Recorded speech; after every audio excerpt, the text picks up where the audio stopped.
insist on putting him out there. But it's not. Jorge Mateo not being able to play center field doesn't really have anything to do with his story. We know what he's here for. And by the way, he does that. He steals multiple bases.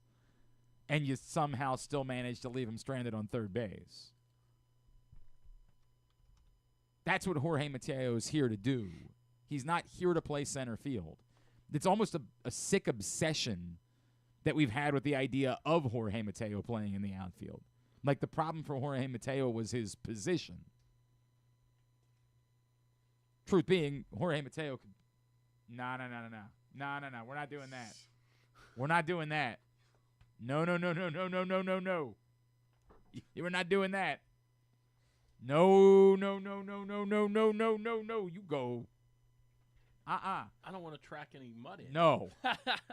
Put your shoes on. I got socks. Fine. Put your socks on. Take it easy. What's wrong with you? Nah, we're not doing that. We lose a game, and all of a sudden you're all yeah. The one. You get all mad. The one game. I love how by the way, they do these rainouts, right, to throw us off pace. To throw us off pace. Yeah, we were starting the comeback season here. Oh, got it. God, what are you doing? What's wrong with you? The baseball team's 19-35. Yeah, that's what the problem is. I lose. You think that gives you excuses for your actions? Nice jacket. How did the lacrosse team do? They made the championship. Not sure if you heard. You're the P1. But just basketball. You don't like any of the other sports? Just basketball? That's gross. Coming in here with your bare feet. What's wrong with you? Oh, yeah. I can remind you of some things you did at the old radio station that weren't necessarily healthy. Name 17. Yeah. Go ahead. I dare you. Name 6 more. I can name 6. Name 6 more. I can name 6. Mary Beth. No, I don't think that was her name. Lori. Now, wait a second. I'm not sure. Margaret. Now, that's my wife. She was there. Well, yeah. I mean, remember she was there? She was. Your daughter. She was there. Yeah. You got these 2 back, huh? He's still observing. He's still hanging in there. Stevens. He's got some notes from last week's performance that he'd like to go over with you after the show. He's got some thoughts on how. I got to do the basketball thing. Yeah, that is. You're the host of Hanging on the Rim. I know. I got it all handled. There's not that many games left. You're right. There's not. Just gonna check your email now. No, my phone just. I realized. Right, I understand. That's why I said you're just gonna check your phone email. I heard it. And right, because that's what you're gonna do is just check your email. That's the way it's gonna go. We only have you here for an hour and change. I feel. No, I'm good. I'm here for the duration today. Oh, Colson gave me the old talk last week. Well, actually, that's not. That's not really his department. Yeah, but he said, you got to start. If you're going to get paid for 2, you got to stay for 2. Oh, oh, yeah, that's what he said. I tell you what, I'm gonna have a conversation with him about that. Yep, I get it. Share some opinions. So I don't know. We were actually talking about the baseball game last night, which shame on me. Oh my God. Shame on me for caring. Shame on me. Don't even that's get on, me. That's what I was trying to say. Don't even get shame me on started. Me for caring. No, but it is uniquely about last night. I've pointed out 2 things. It is a bummer when it's somebody that you count on, and Brian Baker's been someone that you've counted on. That's a bummer. Okay. It's a bummer when that happens, when like somebody who's actually been good. I'm in the camp of the other Keegan Brian Aiken Baker blew it. that we've seen is not the real Brian Baker. At some point is going to come back Correct. to us. Yeah. The Keegan Aiken can't get left-handers out. It's unbelievable. I mean, it's incredible. Is it unbelievable or is that the word? I guess. I don't know if that's the word that I would use. I guess. I mean, Gavin Sheets is foaming at the mouth to bat against him. Hey, man. Right. That's how bad it is. Wow. You're going in on Gavin, huh? Gavin's having a great year. He is having Holy a good cow. year. He's having a very good year. Not having a great series against the Marlins, but you know that because you've lost money on that? No, I follow it every night. I check to see what he's doing. He's 0 for 9 in this series. The Hessen-Kjerstad thing is really problematic. Well, I mean, you saw this last year in the playoff game when they hit the ball to him and he botched it. Like he isn't a very good defensive player, period, at all. And someone with a more trained eye than me would tell you he's better, that he's improved. Is he? But I don't see it. And I think this episode last night where, if nothing, I'm not a big Carlson fan, but if nothing else, at least when he's been out in right field, he's looked halfway competent. Stick him over there.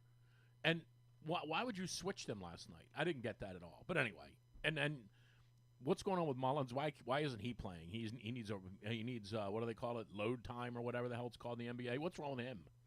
I actually don't know what the problem was. Why he? This maniac last night said he just needs a day or two to refresh himself. What's he going to the prom?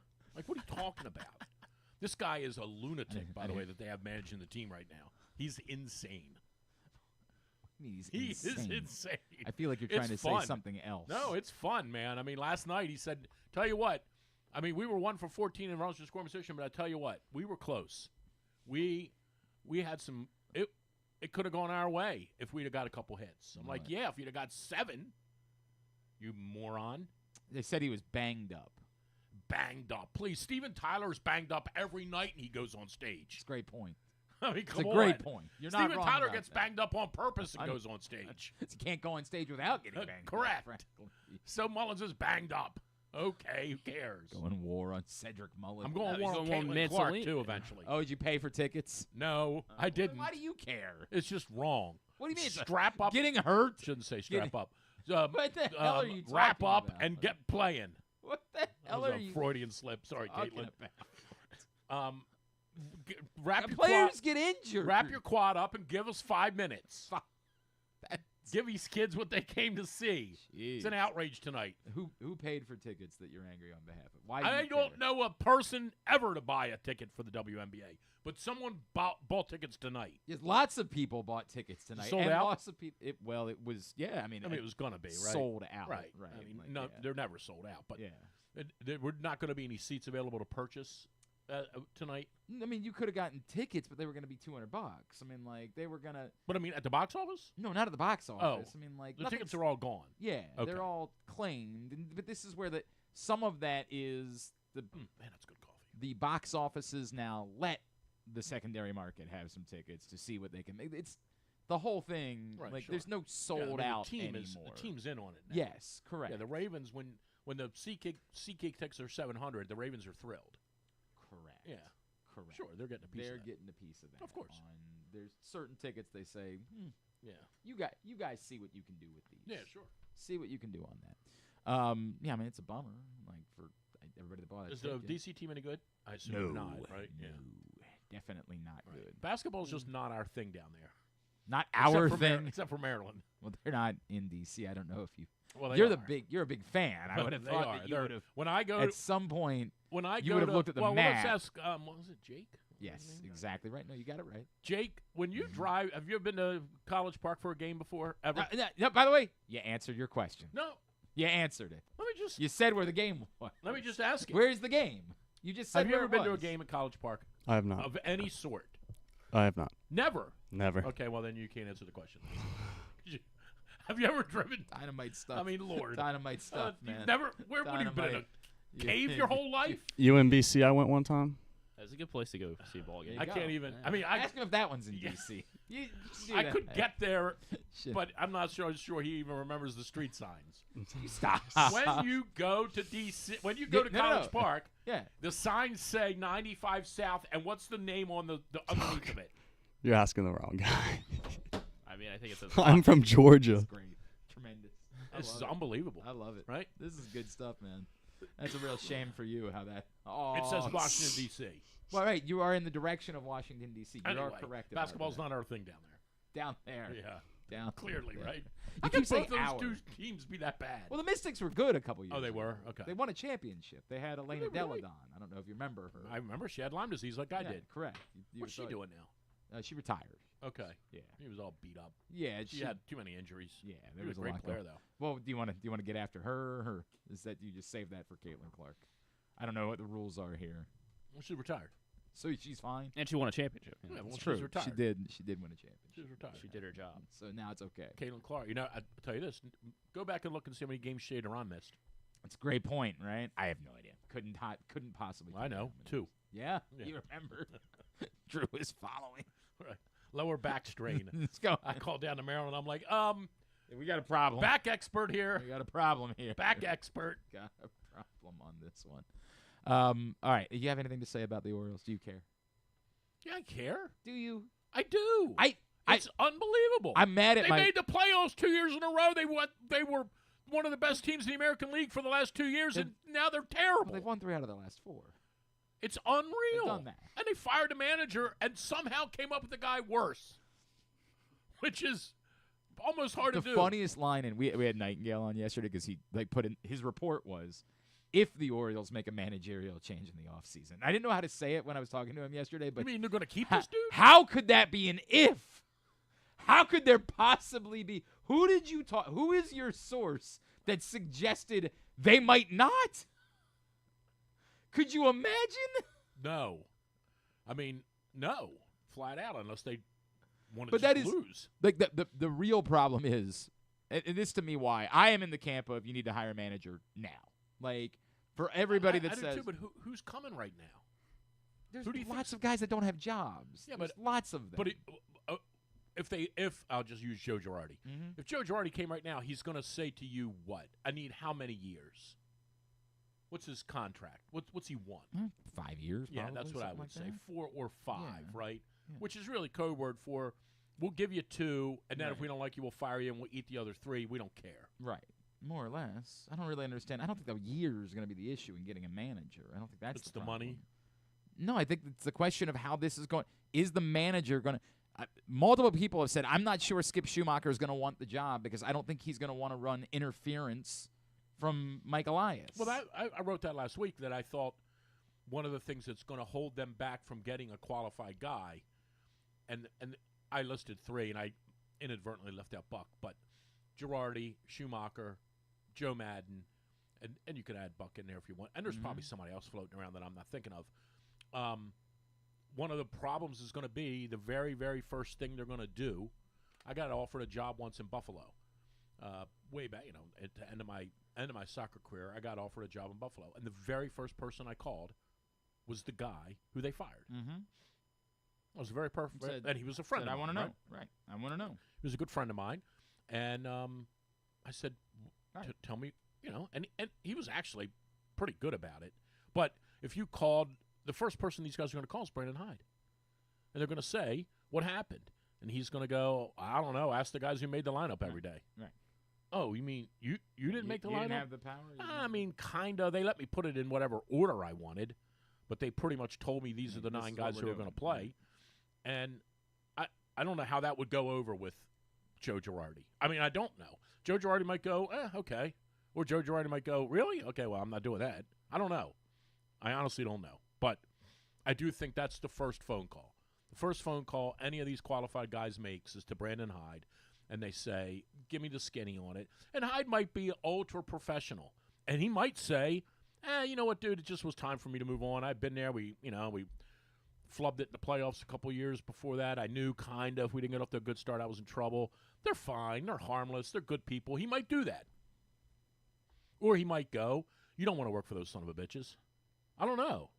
I have no idea what he's going to say. But I could see him definitely towing the line, or I could see him going, trust me, dude. You didn't hear it from me. You don't want this. You don't want that job. I don't know. Also, and to be fair, I don't know how different the job is than the majority of the other jobs. Yeah, that yeah, are yeah. I mean, available in it could be baseball. like that And- with the and- Yankees and- or the and Cubs. I there don't are, know. There are people that I would talk to that say, yeah, it's a lot, but that's just how baseball is now. This is the way that it works. Like the GMs have all the power. That's the way the baseball goes. Sure. There's 3 or 4 jobs where the manager has more power. Again, my opinion is this should be a learning moment for the new ownership to say we've got to change this structure a little bit. And if Mike Elias doesn't get on board with that, then Mike Elias can't be the answer. Yes, you're going to have a lot of power, but it's not just going to be Yeah, if Joe Madden came in for an interview and they went to Chipperelli's and Joe Madden said, look, I'm definitely interested in taking the job, and I'm not going to have that kid tell me who the lineup is. David Rubenstein might go, oh, that's the only thing that's keeping us from doing this? You want to be able to create the lineup? Done. I don't know. You might. Now, to be fair, I don't think that when I bring this up, these are managers that want to operate free from data or free from like they all understand the value of it. They all understand why it is that they're getting this much data. I think it all comes down to, right, but do I have the power to veto? Do I have the power to say... Or do I have the power to say, I'm not putting Kjerstad in right field. He stinks. Mm-hmm. Yeah, I mean, I get it. I probably to be fair, agree. somebody has to play right field. I don't know. somebody I mean, does. in Little League, we never used to have somebody right, out I understand there. that. We left it blank. Right, I get it. Or- yeah, if you or- only had 7 players show up for the game, you needed to... No, we put Jim Casper out there one year because he didn't have a right hand. Okay, all right. But we still let him play on the team. Well, that's nice. Yeah. Jim Abbott didn't have a... Right, It worked out right. quite fine for him. Jimmy Casper was a good kid, man. We just put him out in right field. Say, here you go, Jim. If they hit it out there, Let's see if Jim Casper can join us. if Jim Casper throw it with Not your everybody else today. Might as well book Jim Casper. I don't even know if he's still alive. Oh, no. Yeah, Oh, that's he had sad. some issues. Oh, boy. That's a shame. Do you think they're related to his experience No. in right field? Okay. Well, maybe. Uh-oh. I didn't bully him, but when in Glen Burnie, when you played right field, you got beat up. Yeah, fair enough. I mean, but trust me. And he only had one hand. Yeah, right, It's not right. a good time to be a one-handed I right fielder. kind of agree with you, though. I also think you should have somebody in here now, if for no other reason other than to see if you can't get to 73 wins or something like that, and let him figure out. Maybe there is a culture issue in the locker room. Maybe they do need an adult in the room. Maybe they do take losing too lightly. Maybe Joe Madden comes in and says to Gunnar Henderson, I don't like when the game ends and I come in and you guys are playing, the large professor on the stereo. I did think the I don't large know. professor. I don't know. I mean, What's the large? Is that DJ Transtaddy? Is that no, large professor from Florida somewhere. Are you sure? I don't know what the large. I've never heard of it. Oh, Doesn't do anything for me. I believe you. You don't know the large professor? No one in this room does. Stop lying. I do. No one in this room knows what the large professor is. All right, ready? Sure. William Paul Mitchell, better known by the stage name of Large Professor, is an American rapper and music producer. 53 years old. I'm Yeah. not sure if that's what the kids are listening to in There's the club. 53-year-olds Okay, that well, Like who? I listened to him. Right. I you know what? I believe that. I believe that you Anyway, listen to it. So when the game ends, Madden comes in there, and these guys are doing jumping jacks and playing cards after they lost. That might not have irritated Brandon Hyde, or maybe it did, and he hit it.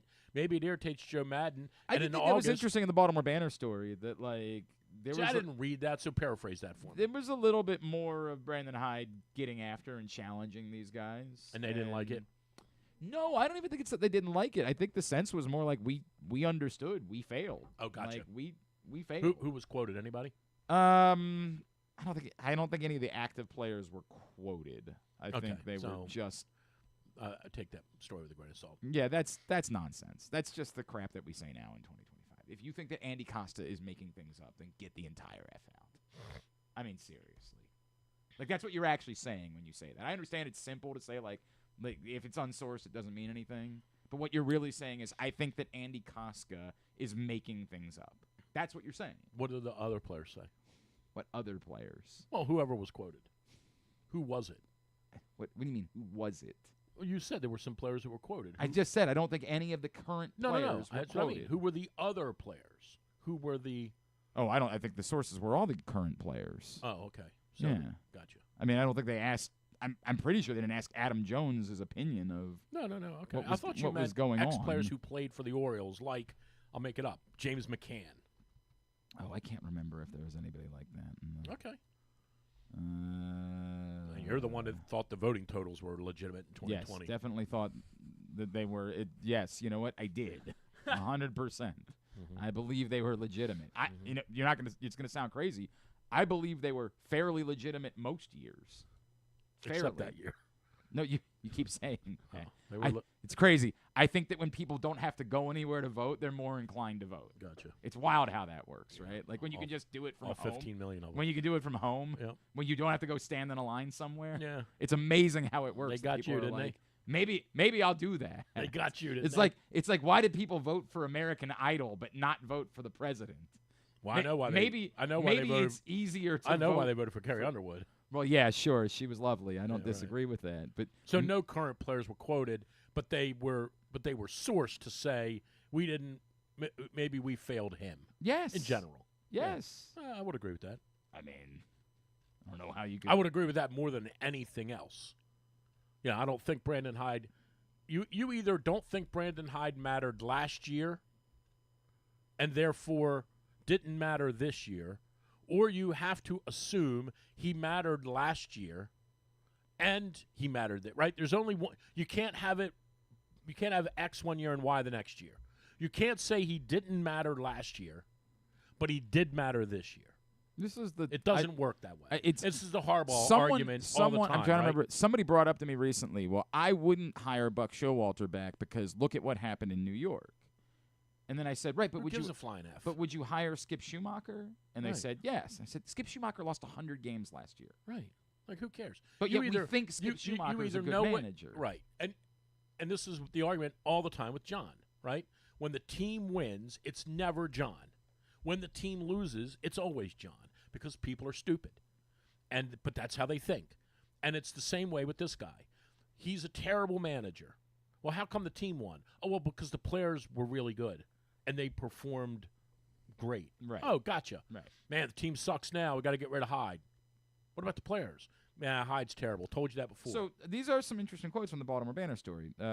It sets up. Behind closed doors, however, Hyde grew more outspoken. In Anaheim this month, Hyde addressed the team in a way he rarely had, trying to galvanize a group that had so underperformed that fans were calling for him to lose his job. Even with the entire team present, Hyde went after his hitters. He was frank, telling them to take responsibility. He acknowledged the pitching staff struggles, but the batters drew his eye. Quote, we have a lot of first-round picks in here and a lot of top players in the league, and we're not playing like it, unquote, said one position player who spoke on the condition of anonymity to candidly discuss clubhouse matters. Quote, that was basically the message. I think everybody probably agreed with it, unquote. Right. And the quote's kind of... I'm glad Ryan O'Hearn spoke out. Thank you. We'll just go ahead and guess who it is. There was... It's... quote, it's tough to get someone fired, unquote, the first position player But said. we're trying. Quote, that's kind of what we did.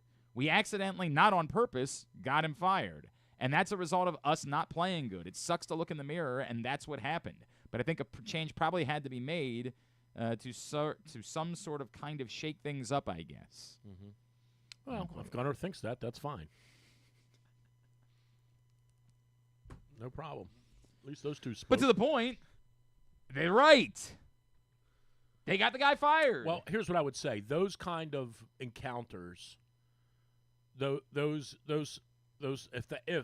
shouldn't say that. I shouldn't say it this way. It sounds terrible. If that happened the way the writer portrayed it, if that's what happened, and in fairness to the writer, if the person relaying that story is giving it accurately, the players very, very, very, very rarely ever respond positively to getting called out. It's just not in their nature. They want to blame someone else. So they're going to come up with all the reasons why it's not them. It is just the athletic mindset. But that's not what they're saying here. Well, no, they're not. I'm saying it. I'm saying you can call when you go to those lengths to call those guys out like that. Very rarely do they take it to heart. That's my history. They don't want to take the blame or the responsibility, but they do want to take the credit when it's going well. And therein lies the difference. And that's the issue with the manager. And that's how people look at these managers and coaches. When the team is I've had 100 people say to me, yeah, you guys had a great year. You did a great job. Okay. You know who did a great job? My players. They played unbelievable in the playoffs. Last year, in the championship match, they didn't play that well, and we got beat. This year, they played great, yeah, but and we won. I think that was on the coach. Yeah, but myself. I think, that is what it is. There's a reason why the Dodgers. If you took Brandon Hyde out there and let him manage the Dodgers would still be 35-19. That's exactly what I believe. Yeah, I believe Shohei Ohtani's still going to have 20 home runs if Brandon Hyde's the manager. Probably, although right. he doesn't have 20 home runs right now. Does. So. He does. He has 20 last night. Follow along. We need to do a baseball segment. No. I would not be the host. I'll of it. cover make that abundantly clear. Griffin does a baseball segment on Fridays. I'll do the baseball segment today. I don't pay attention to the rest of on baseball. that thing. I don't. What? Yeah. Yeah. Is that what we're doing? Yeah. We're calling. Yeah. Spit on that thing. I don't know where. Did you just discover Hawk Tuah girl recently? Is that what happened here? No. He's taking a ball out in the opposite batter's No, I box. understand that. Just wondered if maybe he That's what recently. Eddie Harris said. This is what Drew. It's like when he discovered Ted Lasso last year. Well, who was? Came in I don't and even know said- who she is. Who's no, Hawk Tua? yeah, you do. Yeah, you do. Yeah, you do. Don't. Okay. I understand. I know Alex- what you're doing. Oh, but let's not. Well, I'll do the baseball segment. Otani's got 20 homers. No, we'll do that. We do it on What Friday. else? What else do you know about baseball? More than you guys. That's for sure. Not this guy. This guy's on top of it. Is he? Oh, I'm not. How many wins do the Rockies have? Like 8. Yeah, wrong. They have 9. Yeah. I missed it. Yeah, I missed one. How dare They might have he? 10. They win last night. How Who's dare the next innings? Well, you're the baseball. They guy. lost No, to they the lost. I You're know the they're playing. They lost the next innings. They played the Cubs, right? Yeah. Yes. Yeah. They lost in 11. Correct. Look at you guys. Look at you guys. You're When right. you They're up bet- to 9 wins. I forgot one of when their you wins. bet on the Correct. games like we do. 100%. That's really what this is. When you bet on the games, it makes you. Why do you think Jeremy Conn always used to know all the scores? Oh, 100%. He Knows bet on the everything, games 20 years everything ago. that happened. He knew exactly how it happened. Right.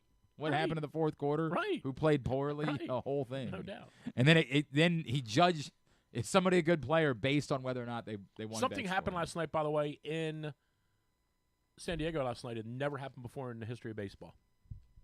That one I think I missed. I don't have The it. Marlins scored 6 runs in the first inning Oh. and lost the game 8-6. It never happened before in the Well, history how of baseball. about it? That a team would score How 6 runs in the about it? first. And That's what do you want me to do with that? Nothing. in We got that particular. now. Nothing. I just want you to know. Like, Now, follow along. great, That's all. great. he's the so Steven Kolek, who started for the Padres, first pitcher to allow 6 runs in the first and get the win. Crazy. That's crazy. I mean, look. You, Sorry, at this first point, first you since should 1999. consider doing something else because you're clearly not interested in Yeah, what's going on. and in what's sports. going on in sports. Those are the big stories. Is what's happening in the Padres Marlins game on it. Well, Tuesday if night. You had the over. That's what, certainly correct. helped. I understand. It was a big story You for know, you. and if you had, You know what if you had San Diego minus 1.5. I was recently distraught to learn. So I have seen something in person at a baseball game that I'll bet no one else has ever seen at a baseball game. Okay. I have attended a Major League Baseball game that ended in a tie. What? I have attended a Major League Baseball game. The game ended officially in a tie. Okay. In 2001, my buddy and I, we were freshmen in college. We decided we were going to go all of the money we had. Which year were you a freshman? Yeah, Which- right. This is my first Wait. freshman. My initial freshman season. Look, a lot of people take red shirts, okay? A lot of people go to school for 9 years. Yeah, they're called They're called doctors. guys that still haven't graduated. So I put all the money I had to buy tickets for Cal Ripken's final game, which was to be at Yankee Stadium. Okay. And, of course, our nation was attacked. They canceled a week's worth of baseball games. Okay. And they moved them to the end of the season. And then all of the money that I had spent for tickets Oh. to Cal Ripken's final game at Yankee Wasn't Stadium. his final game. It's like the people that spent all the money on the Caitlin Clark Yeah, right. thing, right? Right. Like they spent $200 and now they're trying Right. to give away the tickets to tonight's game. Right. I was left with these tickets. No one wanted them. So my buddy and I said, well, we've never been to Yankee Stadium. Yeah, we'll go. We can't sell the tickets. Let's just drive up and go to the game anyway. It was miserable. It was raining. It was awful. The old Yankee Stadium was a dump. I've been there. We went, and they played the game, and it was 1-1, and the rain was pouring, and they paused the game. I think after 9 innings. And they made the decision that they were going to suspend the game. There was only 1 week left in the season. And if it mattered, they'd come If back it and play. if it mattered, they'd return to it the following Monday and finish it. If it didn't matter, it would just go down as a tie. And so I have attended a game, a Major League Baseball game, What would the record that reflect? that year? ended in a tie. What did their record reflect? I think they don't put it- Usually they give it both either don't count it or they give them both a loss. 2001 Orioles finished with an official record of 63-98-1. Did they really? Finished with an official record So you did see that. of 63-98. Well, if you're telling the truth. I was there. Well, But no, when I was disappointed, I was telling the story to there's people the other day. No guarantee you were there. No, I think I only have one witness. Josh. I went Find there. Josh Kellner. I Book went him. there once. Where? Yeah. Yeah. Yankee Stadium? No, this is the old Yankee Oh, Stadium. I went this there is a too. different Yankee But the new one I Stadium. went to once. Yeah, how'd that go? Me and this goof got thrown out. I want to see your manager. We got to see 7 innings of baseball. Yeah, we did. We got to see. Took 7 innings for them to finally get us out of there. come around. And Then we walked out the door, and the guy goes, "Hey, man, you we- guys want yeah, to buy tickets to go into the game?" I'm like, "Get the complete F out of here." Yeah, they. I saw a tie. So then I said to myself, "Well, that's crazy. I wonder if that's ever happened." Like I did have that moment when I was telling the story where one of my buddies said, "Do you think that maybe you've seen the only tie in Major League Baseball history?" I was like, "Wow, maybe I did. I'll look that up." Apparently, there've been like 44 ties. Oh, really? In baseball history. Oh, okay. I am not anywhere near rare company in having seen Okay. a tie, so I was a little bit disappointed to learn that. Well, anyway, last night was the first time that ever happened. There we go. That's dynamite stuff. That's what we got here. We come back in. The big segments, the ones you tune in for. Hanging on the rim, shaved ice, and Drew previews the Champions League final on Saturday between... West Ham and Arsenal? Exactly right. That's all coming up next on GCR. Driving in Maryland? Did you know an Easy Pass from DriveEasyMD.com can save you time and money? Of course you did, because you are a thrifty driver. An antenna reads your Easy Pass transponder and automatically deducts the toll from your Easy Pass account. There, you just saved money with Easy Pass, all without slowing or receiving a notice in the mail. Well done, thrifty driver, well done. Get your Easy Pass at DriveEasyMD.com. Baltimore's Classic 5 golf courses make golf fun and affordable. All 5 local courses, Pine Ridge, Mount Pleasant, Forest Park, Carroll Park, and Clifton Park, are challenging and fun for players of all skill levels. Book your tee time today at classic5golf.com. Discover luxury without limits at Live Casino and Hotel Maryland. This April, unlock a world of high fashion delights and exclusive style. Earn entries daily starting April 1st and join our drawing on Friday, April 25th. 19 will win up to $2,000 in cash and free play. And one grand prize winner will take home a curated Versace homeware collection. At Arundel Mills, must be 21. Please play responsibly. For help, visit mdgamblinghelp.org or call 1-800-GAMBLER. Gambling can be a fun and entertaining experience, but there are risks involved. If you're planning on betting on the game at the casino or on your phone or computer, know your limit, stay within it. Set a budget and a time to stop. Remember, gambling isn't a financial solution, and it doesn't mix well with alcohol or drugs. Know the risks and have a plan before you begin gambling. For free and confidential services, call 1-800-GAMBLER 24/7 or go to helpmygamblingproblem.org. Feeling sluggish, unfocused, or not like yourself? It could be low testosterone. At Game Day Men's Health, we specialize in testosterone replacement therapy to help men boost energy, improve mood, and regain confidence. Our treatments, including testosterone cypionate, are safe, natural, and tailored to fit your lifestyle with weekly injections or pellet therapy. Get started today with a free testosterone test and feel the difference. GameDayMen'sHealth.com. Game Day Men's Health, where men reclaim their game.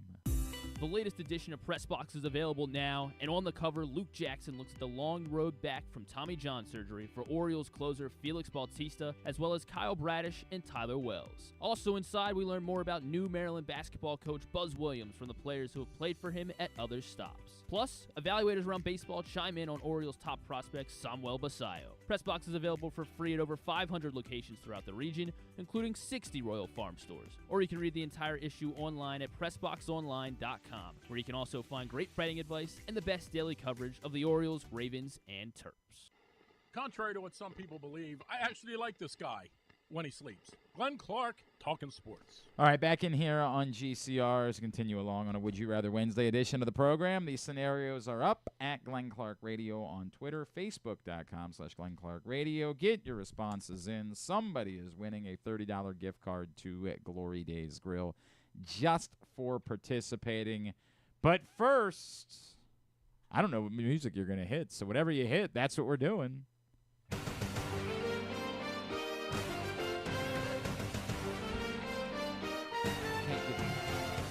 It's like my 7-year-old. All right. You can't give him anything that he can distract him.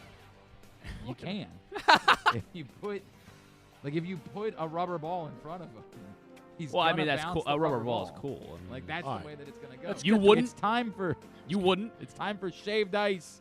Shaved Ice is brought to you by... This one's brought to you by County Sports Zone. You missed anything from championship season, including, of course, Calvert Hall Golf's incredible A-Conference title. You can find it all right now by going to countysports.zone, which is proudly sponsored by your local Toyota dealer, and buyatoyota.com. Shaved Ice. Well, it's almost set for a rematch of last year's Stanley Cup final. Edmonton, as predicted here, up 3-1 over the Dallas Stars after a 4-1 win last night in Edmonton. And they will look to sew it up tomorrow night. Tonight, back, and this is starting to get interesting, back in Carolina, although Florida will win tonight, that'll be the end of it. Is Reinhart playing tonight? I think he is. If Reinhart plays, then they're going to win. Florida up. I believe it's Leinart, and I think he's been retired for a few years. It's Sam Reinhart. Check on Yeah, please. The Florida Panthers up 3-1 over the Carolina Hurricanes, but Carolina staving off elimination on Monday night with a 3-0 blanking of the Panthers down in Sunrise. So both series at 3-1. Edmonton will try to finish it off in Dallas, and the Florida Panthers will try to end it tonight in Raleigh. If that is the Stanley Cup final. Edmonton. Oh. Why will it be different? McDavid's older. Is Hockey that one? gods. Just, I think Edmonton. The will- hockey gods haven't been kind to Canada in general. I know, right? Yeah. That's true. That's for sure. Florida's really good, though, man. I'll tell you what. And a lot of it's going to go down. A lot of it. Edmonton's one weak spot. Now he's actually been good in this series, but Edmonton's one weak spot has been goaltending, and that's always been Florida's hot spot. If they get any kind of, if the play somehow evens out between those two, that would really, really help Edmonton.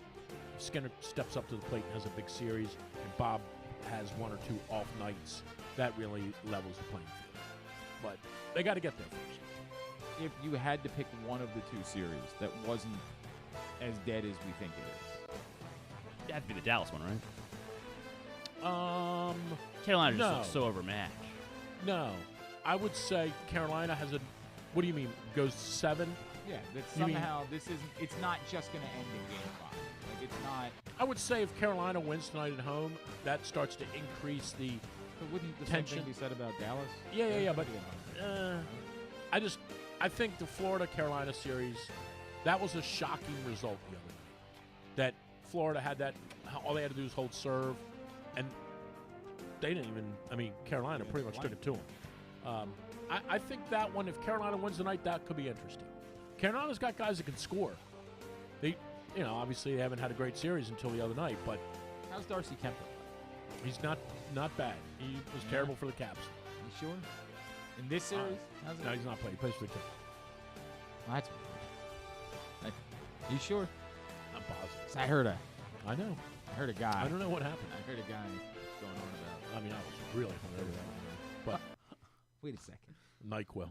Oh yeah, that'll do it. Let's rewind. That'll do it. All right. Who would they face next? Carolina. Which Which would not be a great matchup for them. Well, First this of all, is- if they wear those black jerseys, I with don't the care. red I mean, I said hurricane it, flag, but I don't know what I and was they're thinking in about. This is just mean. I've thought that And for I some time. and Yeah, I don't like we the didn't need to matchup. replay it. Brendan Moore's had success. Oh, yeah. We all make mistakes, I don't- Griffin. Oh. If I replayed all of, Who they playing? How'd they do in the regular season? Florida State, and Maryland. All the greats make mistakes. Every Who they now and playing? then. Who they playing? I think they got a good chance actually. God, why were we imagining? We were imagining. Oh, how Mike Friend said. So I was telling the story of the time I was on with Angelo Cataldi in Philadelphia, Okay. and he had no idea who I was because Hugh Douglas had booked me, and Hugh Douglas is a football player, so he didn't bother to do all the. Right. Here's the station he's on, and here's like, and so Angelo Cataldi clearly, like 5 minutes before I was coming on, was like, right, give me some information about the guy. Right. And Hugh Douglas is just like, I don't know, I was on his show yesterday. And so Angelo Cataldi had. Joining us now, simply put, one of the finest talk show hosts in America. We go to Phoenix to talk to Glenn Clark. Because he just had no idea. Right. So that's what he came up with. Definitely. And so Griffin was imagining how Mike Francesa would operate in the same circumstance. Like if he Right. was given no information about who I he would was. never say one of the best though. That's what I'm saying. Like Mike Francesa would have said, I don't know. and we could, now these days we just put anybody on the show. That's the thing, Mons. Just put anybody at Okay. all. You just, here you are, another one of these. Just put. Let's talk to this guy now. This is Glenn Carter. Glenn, Mike A. what do you have to say? Like that's how that would go if Mike Francesa Got that MSG introduced network? me. Very different than the introduction I got from Angelo Mike Cataldi, A. where I then called my dad and said, "Did you hear what Angelo Cataldi just said about me?" Let's go out to Queens. Yeah. Mike A. Yeah. Oh, Mikey. All right, that it for Shaved Ice? Is That's that it. all we got? Wow. That's it. All I right. mean, there's nothing else going on. There's no the big story in the big story in hockey is what's going to happen with Mitch Marner in Toronto, and a lot of people think he's going to Tampa Bay. Has been a little bit of chatter that he might wind up in Dallas if Hintz leaves. So a lot of people speculate he's going to go where there's no state tax and he can make $1 gazillion and. Well, why would anybody want to do that? Yeah, right. And Paul Bissonnette is trying to keep him in Toronto, so there's a lot going on there. I Is gonna keep pay his forgetting. salary? I keep forgetting what Drew knows about hockey. He gets from Paul Bissonnette's social media channels. No, That's no, his- that's He's, part he's of a the spit, story. he listens to Spit and Chicklets. That so is that's- part of the story, though, about Mitch Marner is how much the media up there is very polarized on him. You either want them to bring Marner back as part of the core four, or you're done with him. So it's a very trying to think of what it would be like. I believe I- the why core would four. Don't anyone get me wrong. I want- believe it was MJF, Darby Allin, Jungle Boy, and the fourth I think was Sammy Guevara. I think that was the core four. So You know, close. You know the real Close. core four is. Who? You know exactly who it is. The core four. Of course. The Beatles. I don't know. Ed Kowalczyk, Chad Gracie, Oh, that's the Patrick core. Dahlheimer. That's the core Chad four. Taylor. That's the core four. Sure. Wow. Are those golfers? No, What, who the, are the they? band. Oh no. We're not Am I allowed to supposed play their music, right? No, we're definitely not allowed to. Just go get the album Throwing Copper. It was out before you were born, and your life will change. It's the band Live, is who that is. That's the Of band course, of Live. course, They yes. they were From York, Pennsylvania. very good. That's Went to correct. William Penn High School. They wrote a loving song about their hometown. Right. It was called S-Town. Correct. that's York's not that bad, is it? it's not It was back in not, the 90s. not what Ed It's nice now. Kowalczyk thought. Again, wrote a song, the core an four. ode to his hometown. I'm trying to core think of four. what I do like about York. Ed Kowalczyk, Chad Taylor, Chad Gracie, and Didn't Patrick realize that Dahlheimer. was what we They called. have a Cheddar's up there. I like Cheddar's. Sure.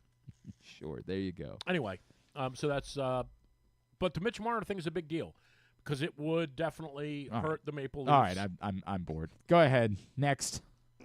And now, race fans, for the most Oh, famous oh, stars I in forgot. motorsports, the star of Universal Pictures Does he even movies, I know? now pronounce you Chuck and Larry, Kevin James. I just got 3 things to say. God bless our troops. God bless America. And gentlemen, start your engine!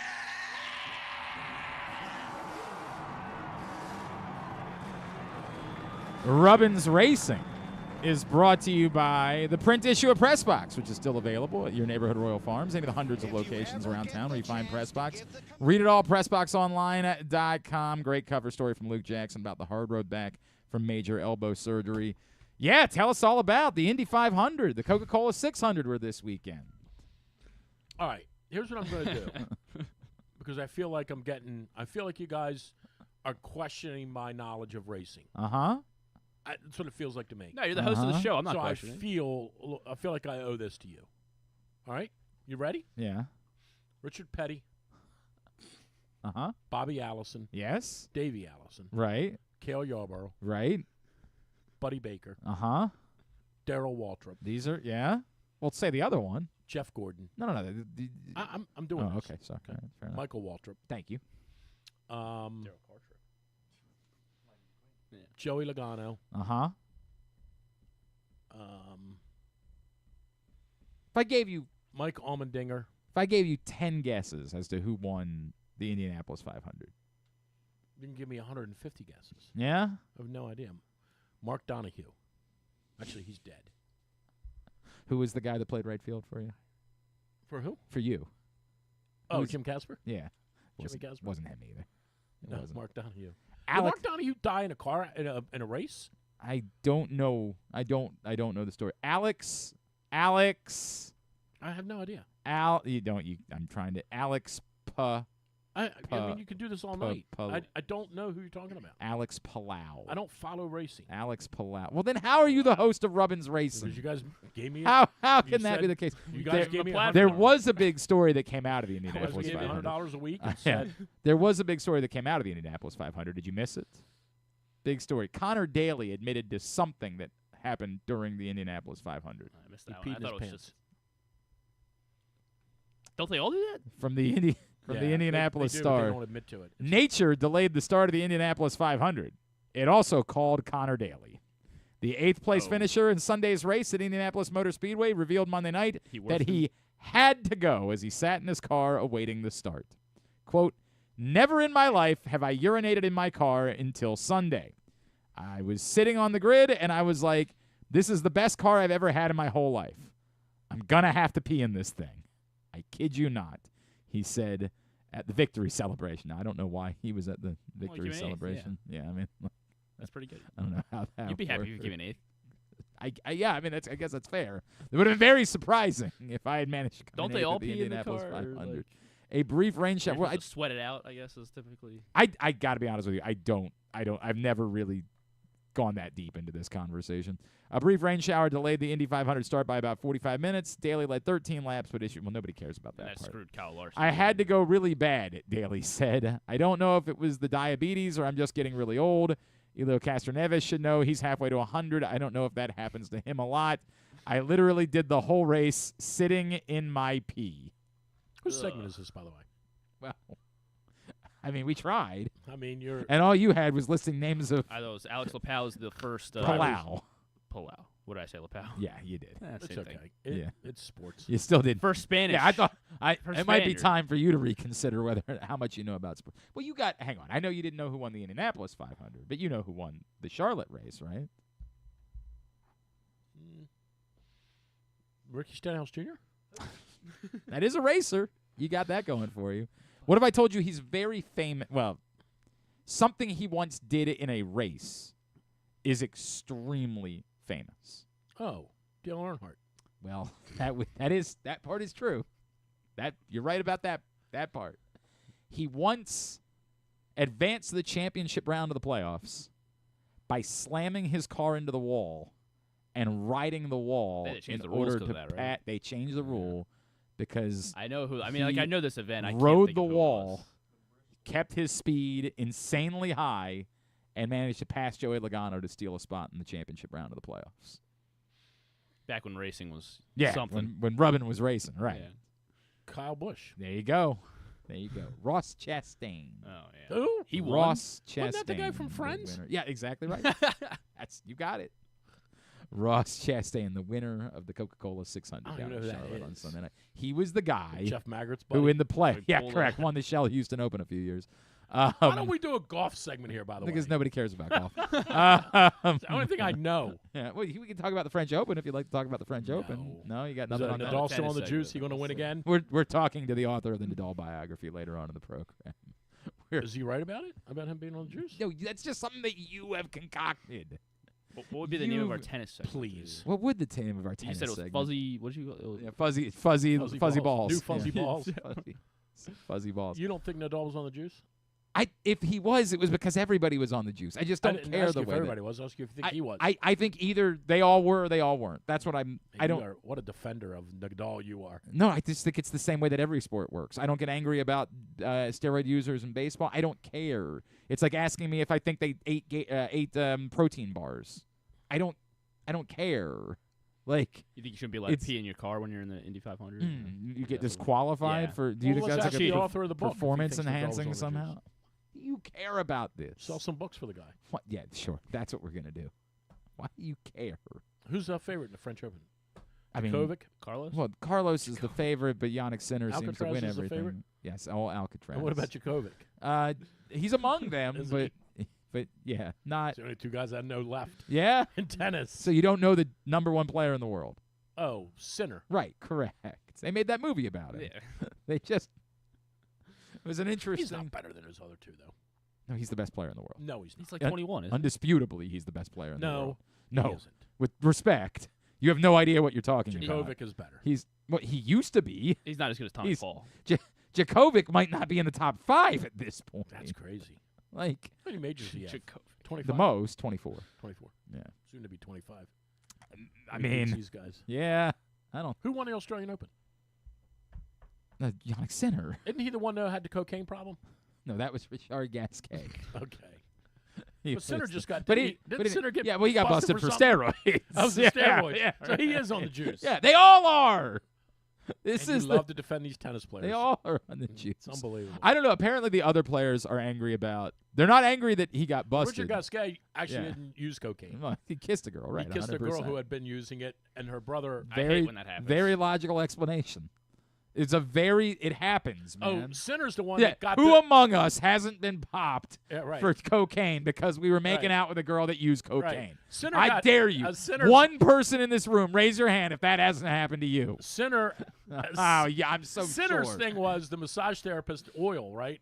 Yeah, I think that was the Wasn't story that his? on him. But the problem the players had with the Sinner thing is that, like, it seemed coordinated the way it came out. It seemed like the tour was working with Sinner to limit. They didn't.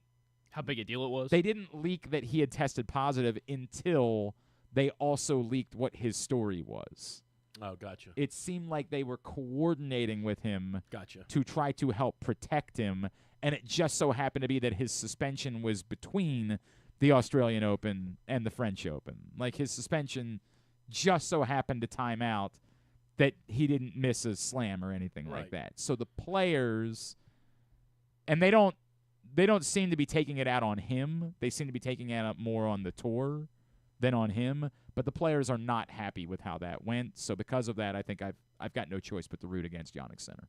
Like, I'm going to be the bigger man here. I'm going to stand up on behalf of the players, and I'm going to do that. I'll take Riley Opelka. That's fine. I don't think you're going to. I don't think it's going to work. Think a 7-footer? Come on. Yeah, no, he is. You know what? He is 7 foot. You're right about that. He's got that going for him. He lost which is this morning. something. Yeah, I don't think that's going to work out for you, Riley Opelka. I don't understand how he is bad at tennis. Because they can't move. All they can Yeah, but do he should is be able to serve. 150 miles an they hour. do, and they get returned, and then they can't move to be able to return the ball. That's the way that it works. Like, that's your problem. John Isner made a semifinal once. How tall Got is he? that going. So did Carleen Bassett. There we go. There we go. We ready? We got the other one ready? Yeah. Last one. Now this one, I am good at this one. Yeah? It's time now for Hanging on the Rim. What did we originally call this? That we NBA Corner. Yeah, or something NBA like that. Corner. NBA Corner. Hanging on the Rim is brought to you by Game Day Men's Health, where they're helping men reclaim their game. You get into a certain age, you're a man, certain things start happening. You feel just sluggish and worn down. You worry that perhaps you've got low testosterone. It's more difficult to take weight off than it was when you were in your 20s. Perhaps you're dealing with performance issues in the bedroom. Whatever it is, they'll give you a complimentary testosterone test. That's straight shoot. Go to GameDayMen'sHealth.com right now, and you go over complimentary testosterone test. And that's what I did. They worked with me. They said, you don't have low testosterone. They didn't push anything. I chose to keep talking to them about how peptides might be able to help. And I'll continue to say what I have noticed so far, I am not nearly as sore when I wake up in the mornings as I was. When I wake up in the morning, I don't have to go through the whole production. So I would encourage you to check out GameDayMen'sHealth.com. Give them a call, Game Day Men's Health in Owings Mills, 443-264-4454 to find out more. NBA Corner. Well, Indiana about ready to dispose of the Knickerbockers. Yeah. After winning last night. Very careful in how you say in that. Indiana. Be very careful. I think it was 123, 114. Does that sound right? Maybe 117. The overhit. I know that. That's the important part. Really did. Indiana now up 3-1, heading back to the Garden. Or do they do 2-3-2? No, they don't do 2-3-2 to the final, right? Yeah, correct. Which is dumb. So that's a 3-1 series lead for the Pacers. And on the other side, both the NHL and the NBA are both 3-1. Oklahoma City up 3-1 on Minnesota. And they are going back to Oklahoma City, right, to finish that off. Yes. So Oklahoma City will get about a week to relax before they take on Indiana in the NBA Finals. So you think both series end quickly? Yes, they're over. And the Knicks might win the next one, but they're not winning the series. I don't think. I don't. It'd be silly to bet either way, right? Like it'd be silly for me to say I think the Knicks are coming The back. Oklahoma City thing is over. Indiana's got OVE. So you still got to get R. The problem is I don't think any of these teams are dominant enough that I'm confident in them, right? Like Indiana loses Game 5, and then Yeah, the Knicks go steal at 97-94. right, like I just don't think these teams are. I think they're all good. I don't think any of them are so overwhelming that they're just this much better. I think this is just really how the series have played out. Obviously, you know what Tyrese Halliburton did last I know night. more about it than everybody. Right, So, because you're the host of Hanging on the Rim. I understand. So Tyrese Halliburton did something that we've never seen before. You know. Oh, you mean? Oh, you're talking about before the game? Yeah, he played with no underwear. That's exactly right. I didn't know that. That's exactly right. He said it afterwards. Significant. He said, like, I don't even know how it happened. He goes, I was in a rush to get out, and I just put my shorts on, and once I was out there, I realized, like, I'm Cambodia today. Finished with 32 points, 12 rebounds, 15 assists, and 0 turnovers. The first 30-10-15 0 turnover line in playoff history. And you forgot the one.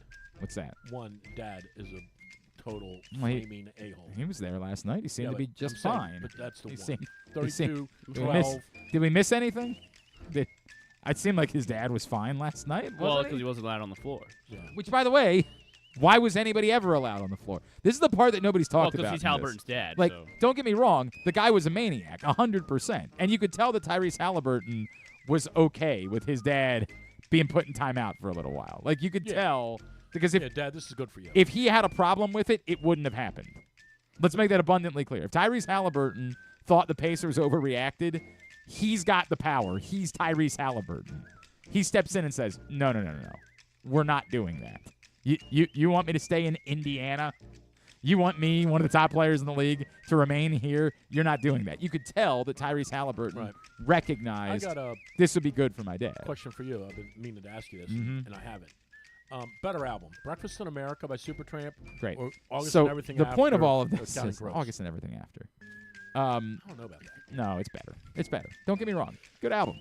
That August and Everything After is better. Murder of One is I don't know about one of the that. greatest Breakfast songs. in in- America was a hell of an album. I'm not saying it wasn't. If I indeed, wanted to ask you that for like 2 weeks. thank you. If indeed it ends up being Oklahoma City and Indiana, who's winning? I think I might take Indiana. Wow. I would think Oklahoma City would be heavy favorites. I think they will be, but I think the bloom might be off their rose. Now, why do you think that? Just because. I don't want to get into the details. Because if I do that, then I'm just going to sway people to bet on Indiana, and I'd rather Well, have Drew, I got it. Drew, if you're going to bet on Indiana, just bet on Halliburton to win NBA Finals MVP. I always say that. Why? What is that? He's plus 550 to win NBA Finals MVP. The Pacers are like plus 410, I think, to win the title, or plus 460 to win Well, the why title. not bet on both? You could, Fair. or you could put 2 bets in on Halliburton to win MVP. I mean, and just make more money. There's not going to be another MVP of the NBA Finals if Indiana wins. They're not. It's not going to be Benedict Mathurin is not going to be the MVP. Pascal Siakam's the only one that you'd be like, I guess, but yeah, Halliburton has to die. Oh, I guess. man, That's discounting Reggie Miller. That's a great point. And Oh, the big sweet German dude. right, the big German Schempf, dude, or whatever his name Detlef was. Schrempf. Yeah. Anybody else? That's the, Go ahead. We got time. No, I'm good. Ah, we don't have any guests. Go ahead. I'm good. Keep going. I've done enough. Name more Pacers. I've done enough. You got. he proved it. Come on, Yeah, man. I don't have to prove myself to anybody. Nothing else to prove to you guys. Is it Belmont this weekend? No. No. Following weekend. Okay. Anything else? Not for me. I'd like There's- to talk some sports at some point. Well, that's what we've been doing. Believe it or not, we've been talking When's the hockey golf and set? basketball. What would the golf? What do you want It'll the be golf 4 to team 6 be? on 105.7 The Fan this Sunday. Pretty sure that's all you talked about. Is it this Sunday? Are we doing it this Sunday? You said last week you weren't doing it, and then you texted me. I didn't think it was happening last Sunday. No. 3:54 Oh boy. is when he walked man. in. 6 minutes to go. Sounds like someone was early. Eating a bag of Fritos. That was earlier than you typically showed up for your 6 a.m. show. Eating a bag of Fritos. Fritos, pretty good shit there. You're saying 6 minutes early. I'd look up and it'd be 6:03, and I'd say, "Where's Drew?" And he'd say, "Hey man, go ahead and hit go ahead and hit raise on the radio for me. I'll be in. Stop at Royal Farms. I'll be there. I'll be walking in. We got some commercials at the top of the hour, right? Far more prepared than you've ever given me credit for. No, to be fair, that might be true. You've never given I do believe that .001 is a larger number than 0. You've never given me credit. It's just not in your bloodstream. You're right about that. It's just peptides in my bloodstream. That's all I've got going for me. Anything else? Very good. That's hanging on the rim. Dynamite. Just dynamite stuff. Terry Bradshaw crushing Aaron Rodgers yesterday. How about that? I got to be honest with you. That one didn't show up on my radar. You didn't see the quote? He No. said he should go. What did he say? He should go. Read the quote from Terry Bradshaw yesterday. He annihilates Aaron Rodgers. He calls it a joke. He says, this guy needs to go to California and sniff tree bark or something. He said, what are you going to do? Bring him in for 1 year? The guy needs to go stay in California. Go somewhere and chew on bark and whisper to the gods out there. Right. I mean, Aaron Rodgers has more probably has already done that in his hiney than Terry Bradshaw's ever had in his life. Well, hang on a second. Who's won more Super Bowls? That's true. But it's probably close though. It's probably close, Terry right? Bradshaw's team won 4. Terry Bradshaw won. Terry Bradshaw won 4. Now Aaron Rodgers probably has won 3, right? He won 1, but he won. Oh, it. okay. He won it. We got the 1 though. He did get the 1. He did get yeah, the he's 1. got He that. would have had going another for one him. with the Jets this year if they. So won. Aaron Rodgers won. Oh yeah, they let him down. So Aaron Rodgers is in the exclusive company of Brad Johnson and Trent Dilfer for Joey Super Bowl Flacco. wins. Joe Flacco, 100%. Joey. They've all got the 1. Lamar. Oh no, that's right. It's true. You're right about that. He's got more than Lamar. You are right about got that. 1. Joey Flacco. You know my Joey. He won 1. That's your. What is that? That's Joe's mom. Oh, okay. You know my Joey. He won a Super Bowl. That's what that is. And because I got to be honest, we could have been here for a while, Antoine, and I don't know that I would have come up with Antoine Blood and yeah, they won 1 together. That's Joe Flacco's mom. You say. That's what she's got a Baltimore East accent. That's weird. She's from, I would assume, New Jersey. Probably. So it's kind of strange Mid-Atlantic, that she has a Millsboro. Baltimore. Yeah, kind of odd that that's the way that my she would Joey sound. won 1 down there. Yeah. Down there in Baltimore. Really, really weird that that's the way that she's down there in Baltimore. Hey, to be fair, I don't know her, so I can't tell you you're wrong. I got that for us. We'll come back in. We'll play Would You Rather Are we Wednesday. talking golf or not? No. All right. You can tune it to plug your show. Potentially 4 to 6 on Sunday. Maybe. Fairways and Greens, they call it. 4 to 6 on Sunday on 105.7 The Fan. All right, we'll come back in. We'll play Would You Rather Wednesday. That's next. Glenn Clark Radio. This August, the PGA Tour's best are coming to Maryland. The 2025 BMW Championship tees off August 12th through 17th at Caves Valley Golf Club in Owings Mills. See the top 50 players battle it out in the penultimate event of the FedEx Cup playoffs. Don't miss your chance to witness world-class golf, fan experiences, and unforgettable moments. Tickets are on sale now at BMWChampionship.com. The BMW Championship, where legends take the lead. Discover luxury without limits at Live Casino and Hotel Maryland. This April, unlock a world of high-fashion delights and exclusive style. Earn entries daily starting April 1st and join our drawing on Friday, April 25th. 19 will win up to $2,000 in cash and free play. And one grand prize winner will take home a curated Versace homeware collection. At Arundel Mills, must be 21. Please play responsibly. For help, visit mdgamblinghelp.org or call 1-800-GAMBLER. Driving in Maryland? Did you know an Easy Pass from DriveEasyMD.com can save you time and money? Of course you did, because you are a thrifty driver. An antenna reads your Easy Pass transponder and automatically deducts the toll from your Easy Pass account. Learn more at DriveEasyMD.com.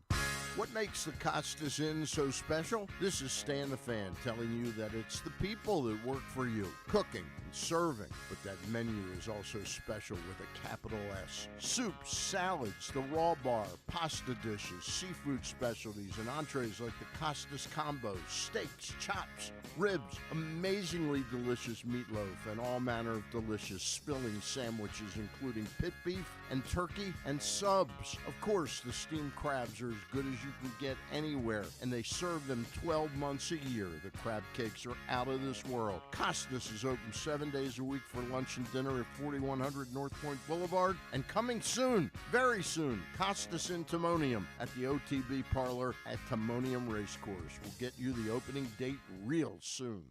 Gambling can be a fun and entertaining experience, but there are risks involved. If you're planning on betting on the game at the casino or on your phone or computer, know your limit, stay within it. Set a budget and a time to stop. Remember, gambling isn't a financial solution, and it doesn't mix well with alcohol or drugs. Know the risks and have a plan before you begin gambling. For free and confidential services, call 1-800-GAMBLER 24/7 or go to helpmygamblingproblem.org. Want to improve your golf game or learn to play for the first time? The Baltimore Golf Academy has fun, instructional programs for the beginner golfer to everyday players. The Baltimore Golf Academy can take your game to the next level. Enroll today at baltimoregolfacademy.com. Whether your focus is luxury and comfort, convenience and technologically advanced connectivity, or sporty performance and aggressive styling, we've got the perfect Highlander for you. Check out buyatoyota.com for deals on new Highlanders from your local Toyota dealer today. Coming back in here with Glenn and the other guy, Garrett, whatever his name is. You know who they are. All right, back in here on GCR to continue along on a Would You Rather Wednesday edition of the program. The scenarios are up at Glenn Clark Radio on Twitter, Facebook.com/Glenn Clark Radio. I think I accidentally forgot to put them on Blue Sky, but I'll throw them up on there too. Have you been checking Blue Sky for winners, Griffin? Yes. I worry about that. I feel People should play along more on Blue Sky. They might have a better I think chance. people actually have been playing along on Blue Sky. I just don't know that we've been. Yeah, I've noticed the last couple of weeks. If you say so. In the sky. Here we go. There you go. Ain't a That's cloud what we inside. got. That's what we got. That's the problem. You can't put anything in front of him. He'll find his own way to distract himself. That's the way that it works. It's a great song. That was on us. We said blue. You mostly. Mr. Blue Sky. Mhm. You said Blue Sky. Number one, would you Maybe the rather? most underrated band in my lifetime. I know you love them. You love It might be the most underrated. Jeff Lynne certainly. is Yeah, I one mean, of I'm the not. They just wanted to be the Beatles, man. most, They trust me. Yeah. The Beatles wish they were as good as ELO. Yeah, I'm sure that's a thing. Number one, would you rather Beatles. the Orioles hire Skip Schumacher as their new manager today, No thanks. or Yeah. wait until the end of the year and bring back Ryan Flaherty Bring back Ryan Flair to do what? to be the manager? He's apparently second base. the leading candidate to be the new manager of the Orioles. Says who? Says Bob Nightingale. Yeah, I'll pass. You have to pick one. What was the other one? Skip Schumacher today. Yeah. I'll take Skip. Okay. Skip. You have any thought to follow that up with? What's his first name? Steve? I don't know what his first name is. No, what are most Skips? I They don't. got to be I something don't know. else, right? I don't know the answer to that. He's a Jared, apparently. What? Yeah. Where'd they come up with Skip? He was a kid. He skipped through the. I don't know. Why do you care? Why can't you actually have a conversation about the topic? Is it Jared? It's Jared. I'd call myself Skip. Jared too. Michael. That's worse than John Jon. There he is. That makes you a real loser. There he is. I was wondering. I guess John's had to go to work today or something. We haven't heard from him today. Jon. You forgot the H. That makes you a real loser. There you go. There you go. I'll take Schumacher. Right, but again, you're still not offering a thought. You're just repeating that sentence. Well, I want to win. What is that? Okay. Dynamite stuff. Thank you, pal. They don't call him the best color analyst in baseball for nothing. And there's a deep fly ball in center field and a homer for Castellanos. There you go. Did you ever hear the clip from last year when Gavin Sheets dropped that ball in right field? No. And the color guy said, "Holy S." Oh, no, Did you played that for Oh, me. my gosh. We figured out it wasn't exactly what we thought it was. No. Yeah. Oh, play it right now. No. Play it. No. Go play it. He totally says it. No, he said, "Are you no. S-ing me?" That's what he said. It's not. It's 100%. It's what you want it to be, like, but it's not actually what it is. This is the Kobe Bryant's going to miss the opener because of a broken foot. That Stephen A. Smith tried to say he didn't say that word. It's not what he said. He totally said. Stephen A. Smith totally said the N-word on TV. Well, that's a different conversation. This guy said, "Are you S-ing me?" on TV when Gavin Sheets dropped that ball. Play it. There's a ball hit toward right field. Sheets coming in. Drops the ball! The Guardians will score first as Kwan comes home. Into second base is Owen Miller. And Sheets just simply botched it. He said, "Are you kidding me?" And you heard the He said Sheets, right? That's what happened. I understand fully. Owen Miller. And Sheets just simply. Play it again one more time. I know what you want it to be. I understand Jake's that. with me. And it's, yeah, exactly right. Yeah, but you can't trust Jake. He works for State Farm. Sheets just simply botched it. Yeah, it's an S for It's sure. definitely not, but I get it. And it's funny enough as it is. All right, play the Stephen A. Smith thing. Why? Is that just what we're doing? Is that I had a segment Play that, prepared. 'cause We're that- not just going to devolve play into that. the playing Are we allowed old to play it? clips. 'Cause This you- is it all was we the- do when you show Are up. you allowed to play Why it? don't you just pick your favorite Sports Center commercials? But are you? Oh, let's Yeah, do that yeah, too. that's- Are you allowed to play it? Because it is with the A. When I tell you we would do weeks of just playing Sports Center commercials. They were good. Weeks. Chosen one, huh? Yeah. Play the Stephen A. Smith thing. You know which one for some reason was being shared Oh, overwhelmingly? you know who should we play? Let's play some Victor Break. Sure, that's what we'll do. Feeling you. This week, I don't know why, but do you remember the other Michael Jordan commercial from a few years ago? With the character actor who walked up and the people thought they were meeting Michael Jordan. Like he went to the doctor's office and they were like, Michael Jordan, and then he just walks up and they're like, No. You don't remember that commercial? No. Oh, hang on a second. It was from a few years back, and for some reason, it's gotten new life this week. Just I play don't. the Stephen A. Smith thing. No, shut up. Nobody cares about that. Stop it. Well, you tell me if you think he says it or You not. don't remember this commercial? This was I don't remember what it was for. It was apparently an ESPN commercial where the guy there. Oh, and he nods, right? Oh, this one. Yes, I remember. Okay. Yeah, why this one was making rounds this week. Yeah, I know. I don't know why it was making rounds I haven't this seen week. it. I never saw it. It was pretty funny. It's a great one. It's an absolutely Play the Stephen outstanding A. Smith commercial. thing. Stop it with the Steve. We're doing Would You Rather Wednesday. You still haven't shared a thought about Skip Kobe's Schumacher. going to miss the opener because of You a still bruised haven't foot? shared a single thought about Skip Schumacher and Ryan Flaherty. You've just repeatedly Well, Flaherty said. sucks. Why does Flaherty? He has never been a manager. That's why he sucks. Okay. Bring in Schumacher. You think it's imperative that this person have previous managerial do. experience? I It took pulling teeth, but I was able to get him to share. I do. I think he a thought about Right. the topic. Now play the Stephen A. Smith thing. No, stop it. He definitely said it. Oh, for God's sakes Didn't with he? you. We're not doing this. I don't know why I don't want to accept that this season is lost. What about Victor Break? So that's why I would take Schumacher. You want Schumacher because you want to hire somebody sure. now. I would prefer it. I would prefer that they hire Skip now. Number 2, would you rather? However, I think I'd take Would you anyone rather now, play the Stephen right? A. Smith clip No. or Go on with the show? Or go on with I'm the going to show. choose to go on with the show. But you know he said it. I don't care. He defended it. He tried. God. He tried to say It's he like didn't you say with it. your steroid obsession. I don't care. Number 2. Would you rather? Calmer than you are. This afternoon, you make a decision Okay. to buy your family cheap $20 get-ins tonight's Fever Mystics game. Okay. And then at 6:30, magically Caitlin Clark's quad is okay, and she's going to play tonight. Okay. Or, I don't know how you did. Oh, God, what? Stop it. Do not encourage this. Why did you have him do this? He wants to listen. Why? Well, he kept. I told him. I said leave it. Don't worry. Is that what you did? I did. Yeah, I know you well. I mean, I guess that probably wasn't how it played out. God's sakes. Or, not sure how it worked for you. Teaching these guys about sports. Yeah, are you? Is that what you're doing here? Let Jake decide if he says That's it. a great point. Thanks, Jake. No! Jake, no! Listen to it. No! And tell us what we you have think. moved on. We're not doing it. All right, go ahead.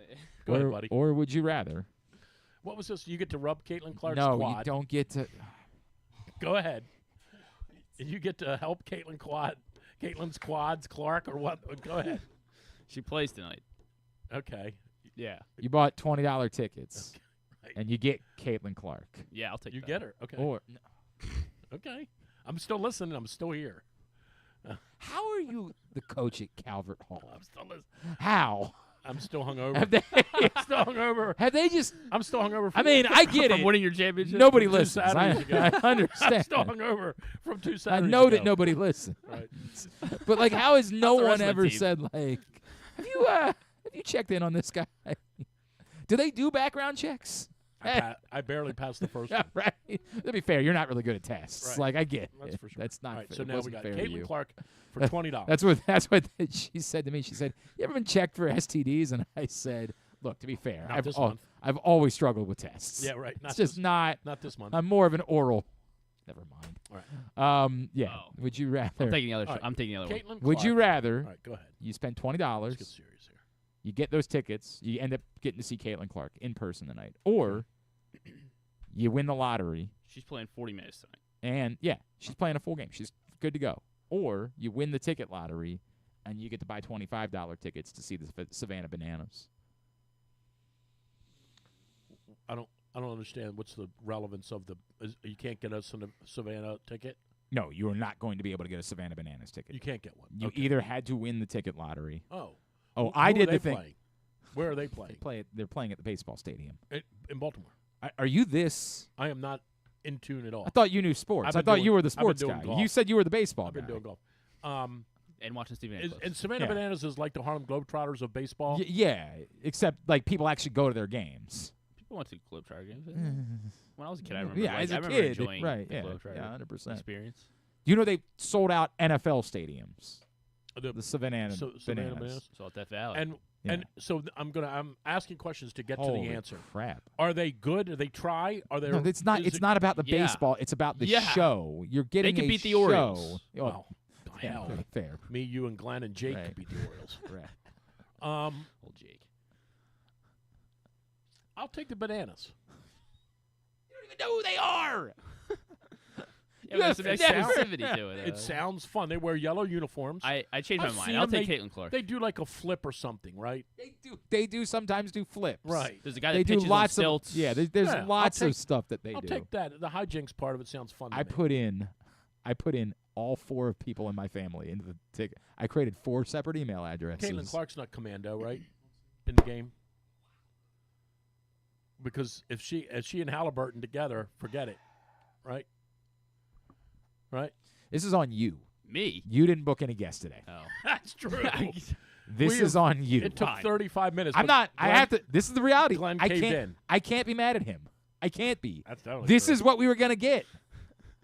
This is the way it was gonna go. It's the greatest hits today. You were the one that didn't book any guests. I will be sober next Wednesday. I can't. Even, I've why would never you start? celebrated a Why would you championship. start now? I've never Yeah. celebrated a championship this long. Yeah. Tonight's the season-ending party. Oh, this is Tonight the, is. This is the one. Tonight's the season-ending party, and from there, It's weird. You still haven't asked me to speak. I'm putting Like, last you year in still the haven't- last year in the rearview mirror, and we're moving forward. I've got lots of things that I'd like to say about what the team means to the community. I bet. I've got lots of things that I'd like Are to we say playing Victor about Brick it. clips or not? No! Feeling you.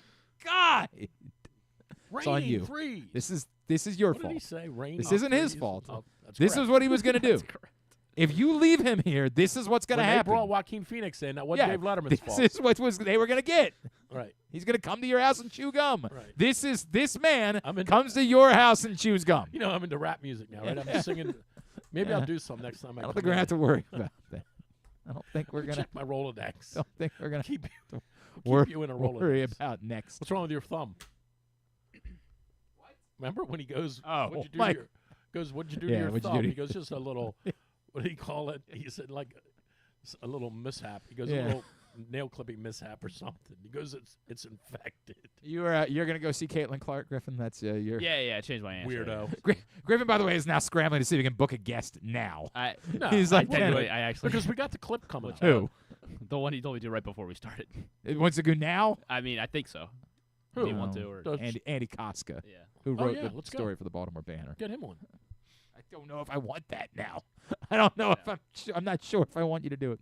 Number 3, would you rather the U.S. passes a law? This is a thing that's happening in Turkey. They have passed this law that will outlaw people. Have you noticed something real quick? This is totally serious. Have you noticed how they spell turkey now? Well, yeah, it's Turkey. Yes, correct. That's When did that happen? And for what reason? years ago. Right? It might have always been Turkey, and we just never recognized it. You But know, it's still called turkey. I think so. I think Bunch so. of weirdos over there. Okay.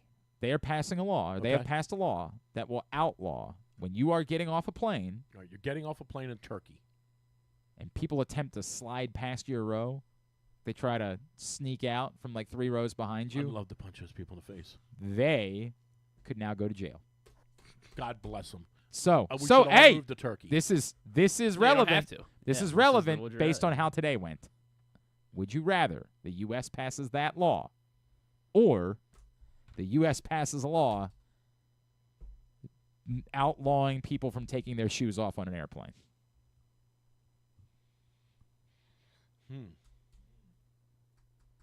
Wow. Now, I have an issue with the new Turkey law because it also, you can be fined for standing up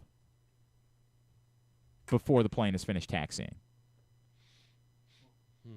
And we just get to a point where we've been on a plane long enough where it's like, dude, I'm not trying to go anywhere. I just need to stand Is the up. shoes thing just is it everyone, or could it be just males?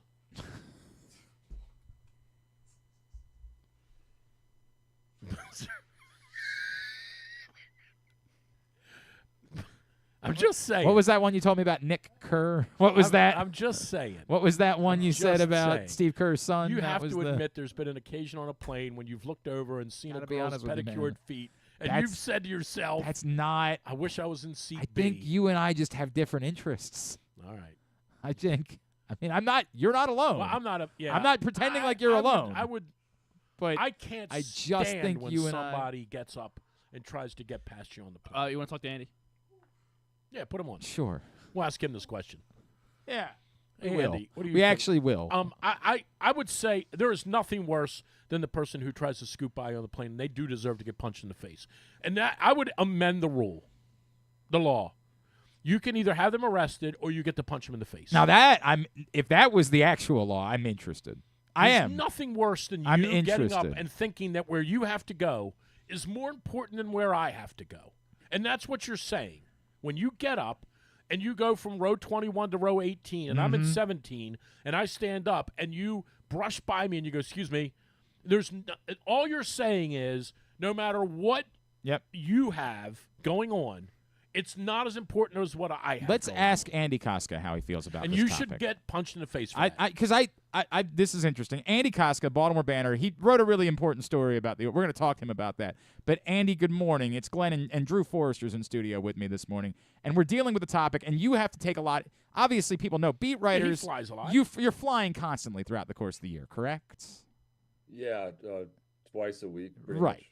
So in Turkey, they have passed a law that has outlawed, and you can get serious punishment if you're the person who's 3 rows behind the row that's exiting the plane, and you try to snake past them and get off the plane first.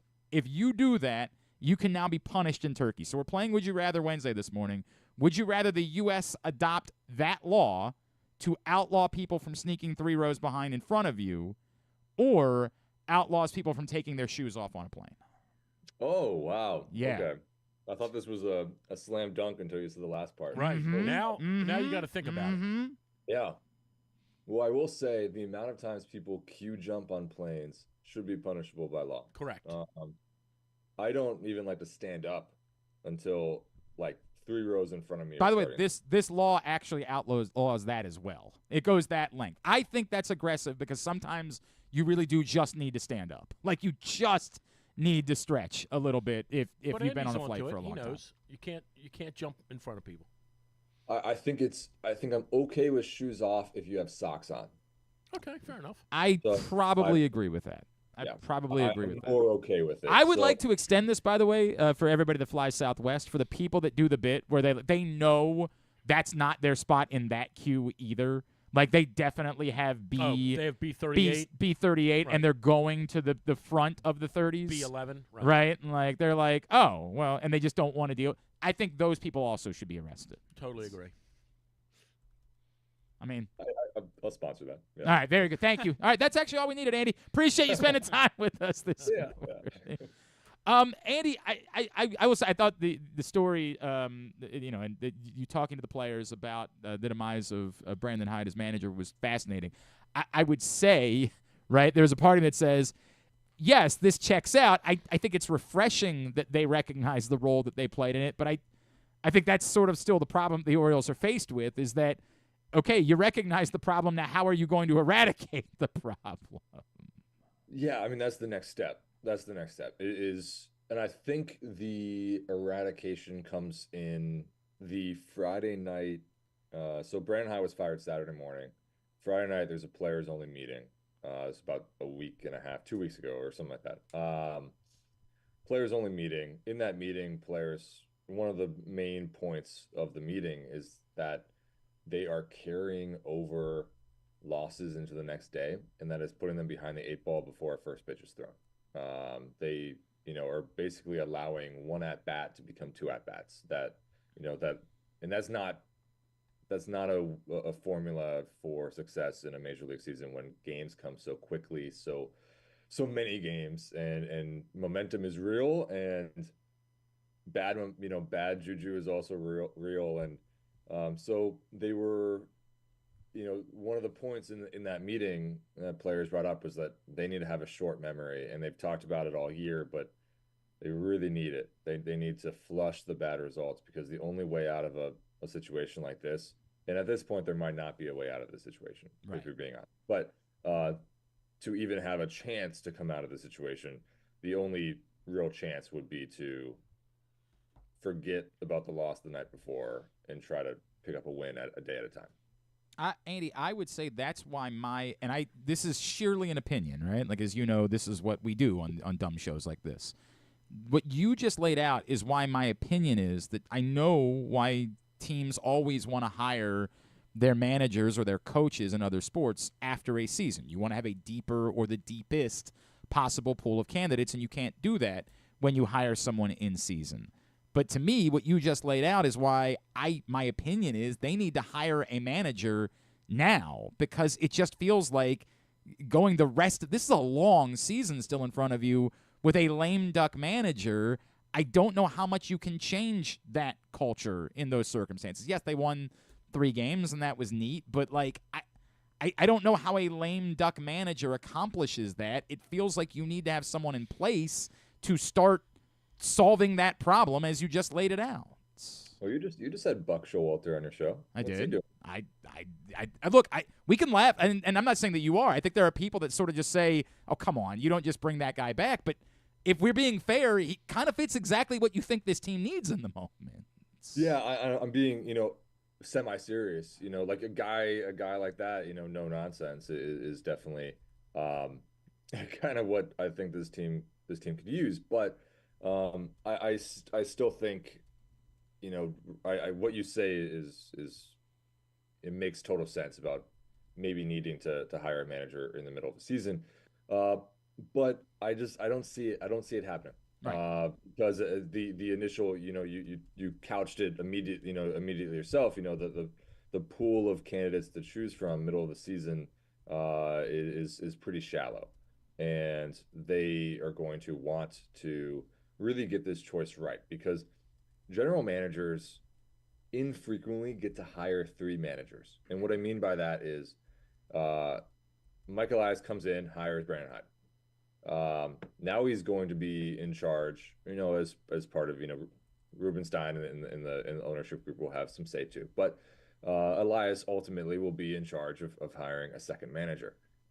If that second manager hire does not go well, he's probably not going to get an opportunity for a third. That's just the way, usually it elevates to a general manager is the next one that is sacked. So knowing that, you got to get this right. And this season, a drastic change this season, while I think, a lot of fans would love to see it. I think the players some players would like to see it. Heck, I'd like to see it. But I almost feel like you ride this thing out and then you push all your chips in for 2026. And I've been wrong so many times in my life, so it's possible I'm wrong. Going back to a month ago or so, that quote from Hyde about the adult in the room, was there a cryptic message there he was sending, or was that really just, I didn't mean anything by that. I just it was good to have an older guy, an older veteran that we liked back in the clubhouse? Or was he really trying to send a message there? I wouldn't be. I think there was a little bit of cryptic message.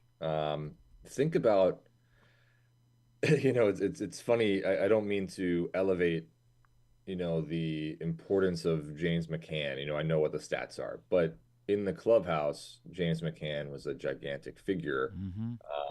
And losing him this offseason, there was a void in voice and who's going to speak up and who is that guy.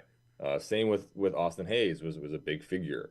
Those were probably correct baseball moves. In hindsight, maybe you lost leadership, and there wasn't somebody that immediately stepped into that leadership role. So getting Kyle Gibson back, it did not work out, and now he's gone. But the adult in the room comment, I think there might have been a little something there, a little hint at the other players in that clubhouse to say like, hey, you guys need to start stepping up too. We need some adults. I could be reading too much into it, but I think you're on the right track.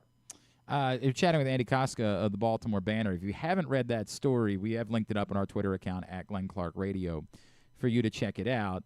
Andy, I'll run this by you, which is I have talked to two different people now who know Skip Schumacher, who a lot of people would point out at the moment is maybe the most desirable managerial candidate, although some people think he's just going to end up replacing Bruce Bochy in Texas. I mean, besides Adam Jones. Right, thank you. And they've both said, I don't know if Skip would take that job because I don't think he'd want to work with Mike Elias.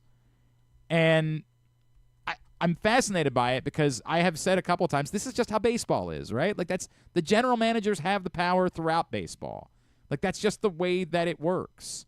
But is there uniquely an issue in Baltimore about the power balance between the front office and the on-field manager? I think we put a lot of, we as in media, we as in viewers of this team, I think maybe we make too big of a deal of that power balance, just because at this point, the only power balance we've known under Mike Elias is Brandon Hyde, and he was his, hand-selected. Brandon Hyde was Elias's hand-selected manager just to start this rebuild. They both bought into the analytical philosophy of the front office. On the other hand, I think there is a lot of, we know that, to make lineups, there are a lot of the analytic department has a hand in that.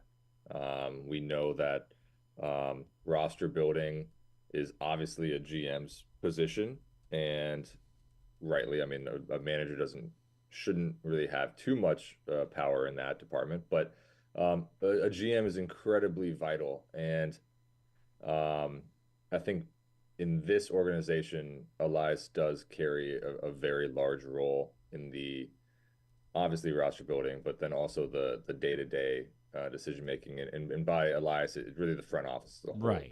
There's different departments that, it's not Elias pulling all the strings, obviously. But it's, there are people in the front office that have, day-to-day, analytic packets that go to the manager to help inform matchups for that night's game, things like that. And that is at the same, I know some people cringe at analytics, but that's also informing your manager of many different things. It's probably a good thing to be as informed as possible. Sometimes I think we've seen where the gut feeling is lost in certain moves, and it's purely matchup based ideas occur that hindsight says maybe it shouldn't have worked out that way. Going back to Skip Schumacher for a second, right after the 2024 season ended, I had a call with a source who talked about, like, man, this team should move on from Brandon Hyde and they should bring in Skip Schumacher for 2025. Was a fascinating conversation. Didn't happen. Didn't really go anywhere. Hyde returned, but it's an interesting name. I mean, there are people not 100% affiliated with the organization that sees Skip Schumacher as the kind of guy who can really get the best out of players, is a phenomenal communicator, baseball mind. The other name, maybe this offseason, Skip would be an interesting name to look at, but I think you have Buster Olney or somebody mentioned Ryan Flaherty, and I would echo that.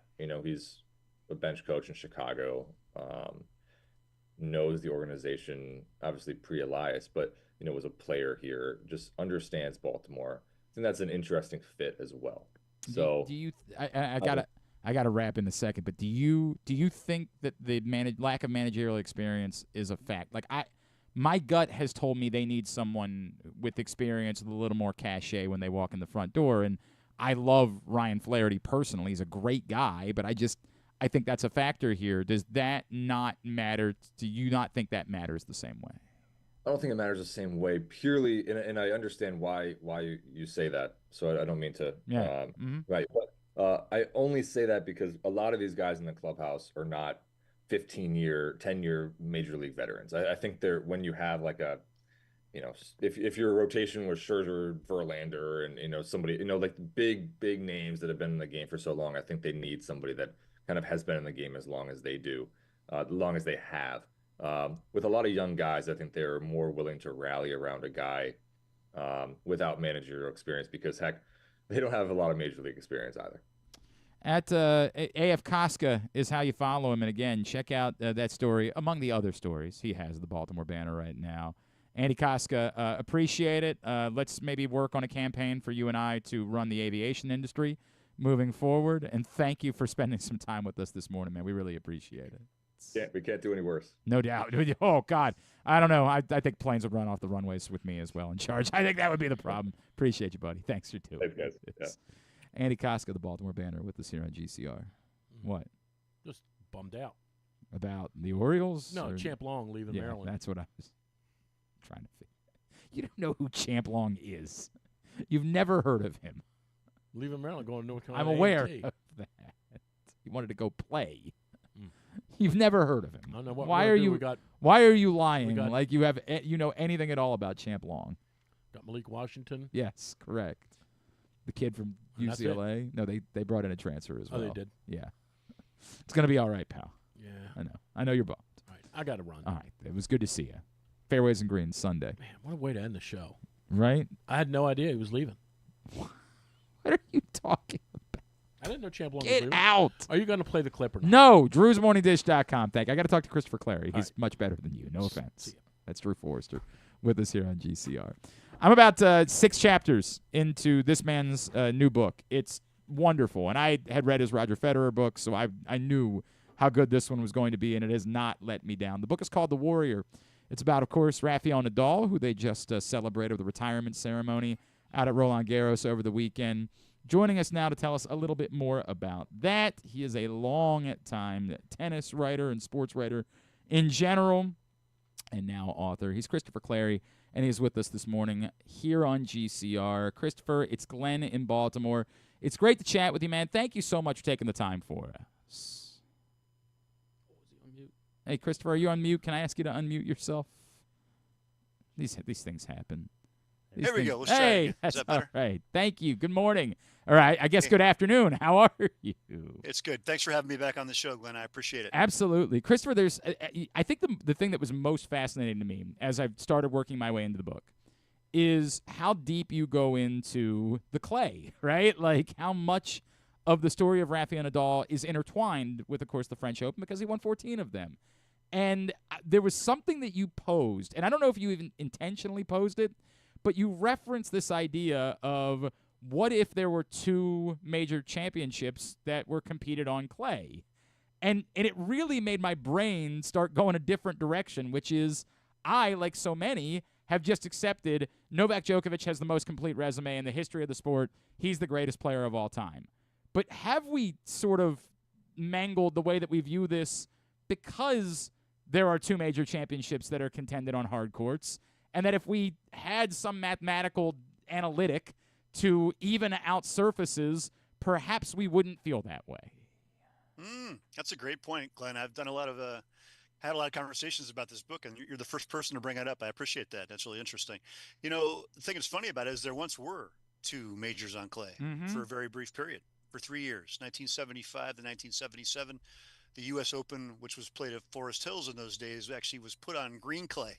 They call it the Hartrue.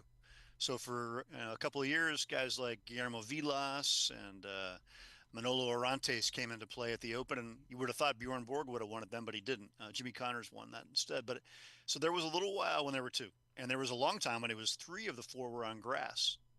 When you had Wimbledon, U.S. championships, and the Australian championships were all on grass. So this idea of a hard court based Grand Slam circuit with 2 of the 4 is relatively new in terms of tennis history, and it certainly helps a guy like Novak Djokovic for sure. Quicker surfaces like the U.S. Open, not Rafa's inherently best surface, even though he managed to win it 4 times. Right. So it's just it's kind of the luck of the draw on that. And I do think, honestly, if you go around the world and look at what tennis is played on around the world, most places, there probably are certainly more hard courts now than there are anything else. So it does make sense, I guess, in a way to have that be the majority surface. But there's no question. I mean, if you could have put 2 on clay, Rafa might have 28, 29 majors, not just 22. The other fascinating part about the way that you wrote about clay is it's almost giving me I would tell you, Christopher, tennis was the only sport I was ever kind of good at, right? And I wasn't even very good at it. But I never played on clay, right? And so to me, the French was always kind of the least interesting of this. It was the weird one. But the way that you write about it, I've almost got myself thinking, is it more amazing? Is what Rafael Nadal has done on clay a greater testament because of how unique, how difficult, as you referenced, some of the bad bounces that you can get on clay that you don't get on other circumstances? Should we have more reverence to his utter dominance on that one surface than we do other players who were very good on their lesser surfaces? That's a good argument. I would personally sign up for that. I mean, I think it's you could say also that because it is particular and how you move on it, you have to slide. You have to understand how the surface operates. It's a bit, the French and the Spanish, they use the term patinar, which is to skate when they talk about it. So you're sort of skating on this stuff. You have to really slide around, and not everybody knows how to do that. So it does separate people right away at the beginning with the movement. But, I feel like the surface of clay, even though the game has gotten very fast, as I'm sure you know, and the game has, with technology and strings and rackets, become more powerful, you still have to earn a point on clay in a way you don't have to earn a point on the other surfaces in tennis. The geometry has to be there. You got to set it up. You got to have the patience. Stuff like the drop shot works a lot better on clay than it does somewhere else. So it's got a lot of tactical elements to it. So I think in that aspect of it, victory at the French Open should be worth a lot in everybody's minds because you have to really earn it. And it matched up with Rafa's mentality. He kind of liked that idea of embracing suffering. And I think on clay, you still got to suffer. And obviously, that's the reason why the book's called The Warrior, right? And I'm fascinated by it. Christopher Clarey is with us here on GCR. Christopher, I also, exploring the relationship between Rafa and his uncle and sort of was Rafa as great as he was because of his uncle? Is it maybe a little bit more in spite of his uncle? Could he have been greater if he had maybe a more accomplished tennis player that he had been working with? That dynamic is fascinating to me because I know it's unfair to say in spite of, right? I know that's the case, but yet there does seem to be something there to how much credit does Uncle Tony really get for the success of Rafael Nadal? Yeah, Glenn. I mean, just for your listeners who don't follow tennis, just Tony Nadal is Rafa's uncle. He grew up in Mallorca, small city of Manacor, and Tony was his coach basically from the very beginning, from age 4 when he first started to play regularly, all the way through the Pro Tour and through the 2016 season. So I was already up to many majors. And I think this is a pretty easy question to answer. It wouldn't always be easy, but in this case it is because there's no way that Rafa would have been a tennis player if it weren't for Tony. Right. So he would not have achieved what he achieved in tennis without him, because otherwise he was going to be a soccer player. Correct. The guy was a big-time soccer talent. He, like Federer, played multiple sports until he was about 13, 14 years old. Then he had to choose, and he chose tennis because his results were just extraordinary. But there is no way, given on the culture that he had in Ireland and Spain, and given the fact that his other uncle, Miguel Angel Nadal, was a big great soccer soccer star in player, Spain. right? Yeah. He was a national team member and starred at Barcelona and Mallorca. So that's what Rafa grew up watching, soccer, more than big-time tennis. So no Tony, right in the family, right accessible to identify Rafa's exceptional talent. No way he's a tennis player. So you have to give, Tony is the essential connection. And Rafa at his farewell ceremony a couple days ago in Paris said the same thing. He said, "I would not be a tennis player, Tony, without you." They're both crying. It's a big, big moment, and it's true. So they were sort of destined to be together through this. And I think Tony is not the world's greatest technician. Not a guy who's going to teach you all the ins and outs of strokes like some coaches can, but the guy was a fantastic motivator, and he created a fantastic sort of code of behavior and a way of approaching tennis mentally that just fit with Rafa and helped create the champion that we can see now. Should I be having my right-handed kids be playing tennis with their left hand? Should I be working on that immediately as a father? It's funny. Everybody thinks that Tony kind of made Rafa go to the left, even though he's much more of a righty for most things. And that's a bit of an urban or a rural legend. I think it was more like what he did do was he forced him. He played with two hands on the forehand and two hands on the backhand, and he basically obliged him at 7 or 8 years old to get rid of the second hand on the forehand because there were no great players, number ones in the world or anything like that who've been able to do that. And Rafa kind of gravitated, for whatever reason, he gravitated to the left when he was serving early, and that's sort of what he stuck with. But, I think if you have a choice in a sport like tennis where it's about percentages, just like a baseball pitcher, you're better off being a lefty. You did hurt me to learn that, like, the Bolo finish really has nothing to do with anything. Like, that really actually – I don't want to give away everything that I've read so far in the book. Like, please read the book. But, like, that actually hurt me a great deal as someone who has been quite fond of Rafael Nadal in my life. I think that if I express it as having no use, that probably isn't fair. Certainly when you're on the move and you're running and you got to abbreviate your swing and kind of hit an emergency shot, it's very useful. And Rafa does it great, finishing across top of his head. But you're right, the rest of it is basically just garnish, and it's an affectation that he's developed, and he can make it work. But the ball's already off the strings and gone when he starts going over the head like that with the bolo.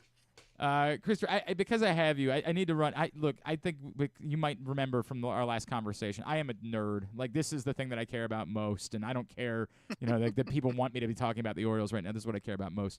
I want to run by two things to you, if I could, because you're there. I think, and I get asked this by people all the time, are we just seeing an extension of the Nadal, Federer, Djokovic era that we were so blown away by how truly dominant these players were? We had never seen anything like it. But is this just what tennis is going to be moving forward?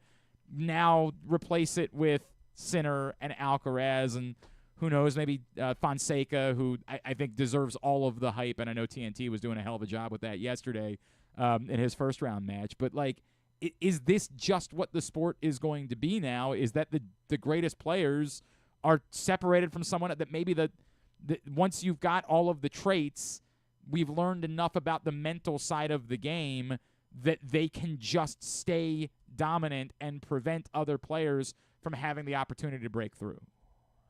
It's a great question. I don't think so. I think the differentiating factor there, Glenn, is the longevity and how long, in the case of Djokovic, Federer, Nadal, those rivalries endured, and how long they were able to stay at the top in that oligarchy with some occasional incursions like Andy Murray or Stan Wawrinka or Juan Martín Del Potro. But those guys, for 15 years, Glenn, they were able to maintain that. And you look back in the history of tennis, there's not a threesome like that. There certainly were, like back in the day, you had Connors, McEnroe, Borg, and Lendl all bouncing off each other for a long time, but not for 15 years altogether like that.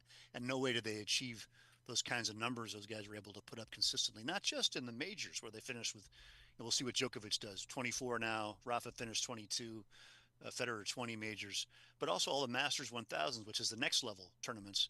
Those guys were routinely in the finals, just racking up the numbers there too. So it was a real trident. They ran it. I don't see, just based on the odds of people getting injured, losing motivation, more youngsters coming along to take their spots. I don't see that happening. I think that was a real outlier period. But the history of tennis will tell you that you do see these brief periods of maybe more egalitarianism, a little more parity, but then inevitably you see a little breakaway group that creates, a separation. And that seems to be the way it operates. Sometimes it's more surface based than all the way across the game. But for sure, right now, Alcaraz and Sinner, when you watch those guys play, there is a separation. They are better than everybody else. But then you see guys, like you say, Fonseca, I don't want to hype him up too much, but you got Jakub Menšik, Czech player who's still in his teens, who won the Miami Open this year, beat Djokovic in the final. That's a guy who could be in that group at the top. So there will be some more movement. But I just think the trick is, how do you sustain that? And that's the thing that's so crazy about this era we've been through in tennis, and crazy about Rafa Nadal's 14 French Open titles. It's unreal. Only played, Glenn, he only played 3 5-set matches in almost 20 years. God, who was the American that you wrote about that pushed him to 5 sets? And I'm like, how did I forget about that? Like, that might have been John Isner. Isner, right. Isner was the took first him. guy to go 5 with him, but he lost. But Isner, Felix Auger-Aliassime, and Djokovic. By the way, there's an argument that's the most amazing accomplishment from an American men's tennis player in 25 years. At the time, it seemed pretty immense. I agree. Yep. I guess I should bring something up, if I could, Chris, because you get this question all the time, and we have seen better results from American men. We've seen a finalist now at a Slam, and it's been a very long time since we had seen that. Is this group? I know it's not going to be at the French because, Lord, that's just not the surface. But is this group of players actually getting closer, and there is a chance for a Slam breakthrough from one of these American men, or is it? Yes, they've had better results, but they're still nowhere near these players that we're talking about, the Sinners, the Alcarazes of the world. Good question again. I don't think it's unthinkable. Let's put it that way. There have been times in recent memory when it has been unthinkable to have an American man actually win a Slam. I mean, you can't say Taylor Fritz is out early here. He's been in injury issues. He was the finalist at the U.S. Open you're referring to last year. I don't think he's gotten his due in our country for what he achieved there and getting to the final.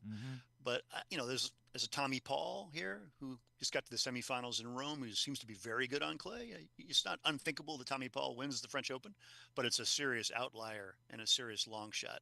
And the problem is, these guys come along and emerge. Ben Shelton looks pretty good. The Florida player who's got a good pedigree and a huge serve. But then he's the same age as Alcaraz and Sinner, basically. And those guys are already a cut above. So that's who he's competing with. And Jakub Menšik, who's the same age more or less, just won the Miami Open. He's from the Czech Republic. So, it's just looking at already what's in place. It's just hard to see the Americans breaking through to the highest level. But, getting to the top 10 again, being dangerous, for sure. I can see that. But Grand Slam champions, I don't see that, unfortunately. For the sake of it, we have to say something about Maryland's own Francis Tiafoe so that I can pretend like I had a local connection to this conversation.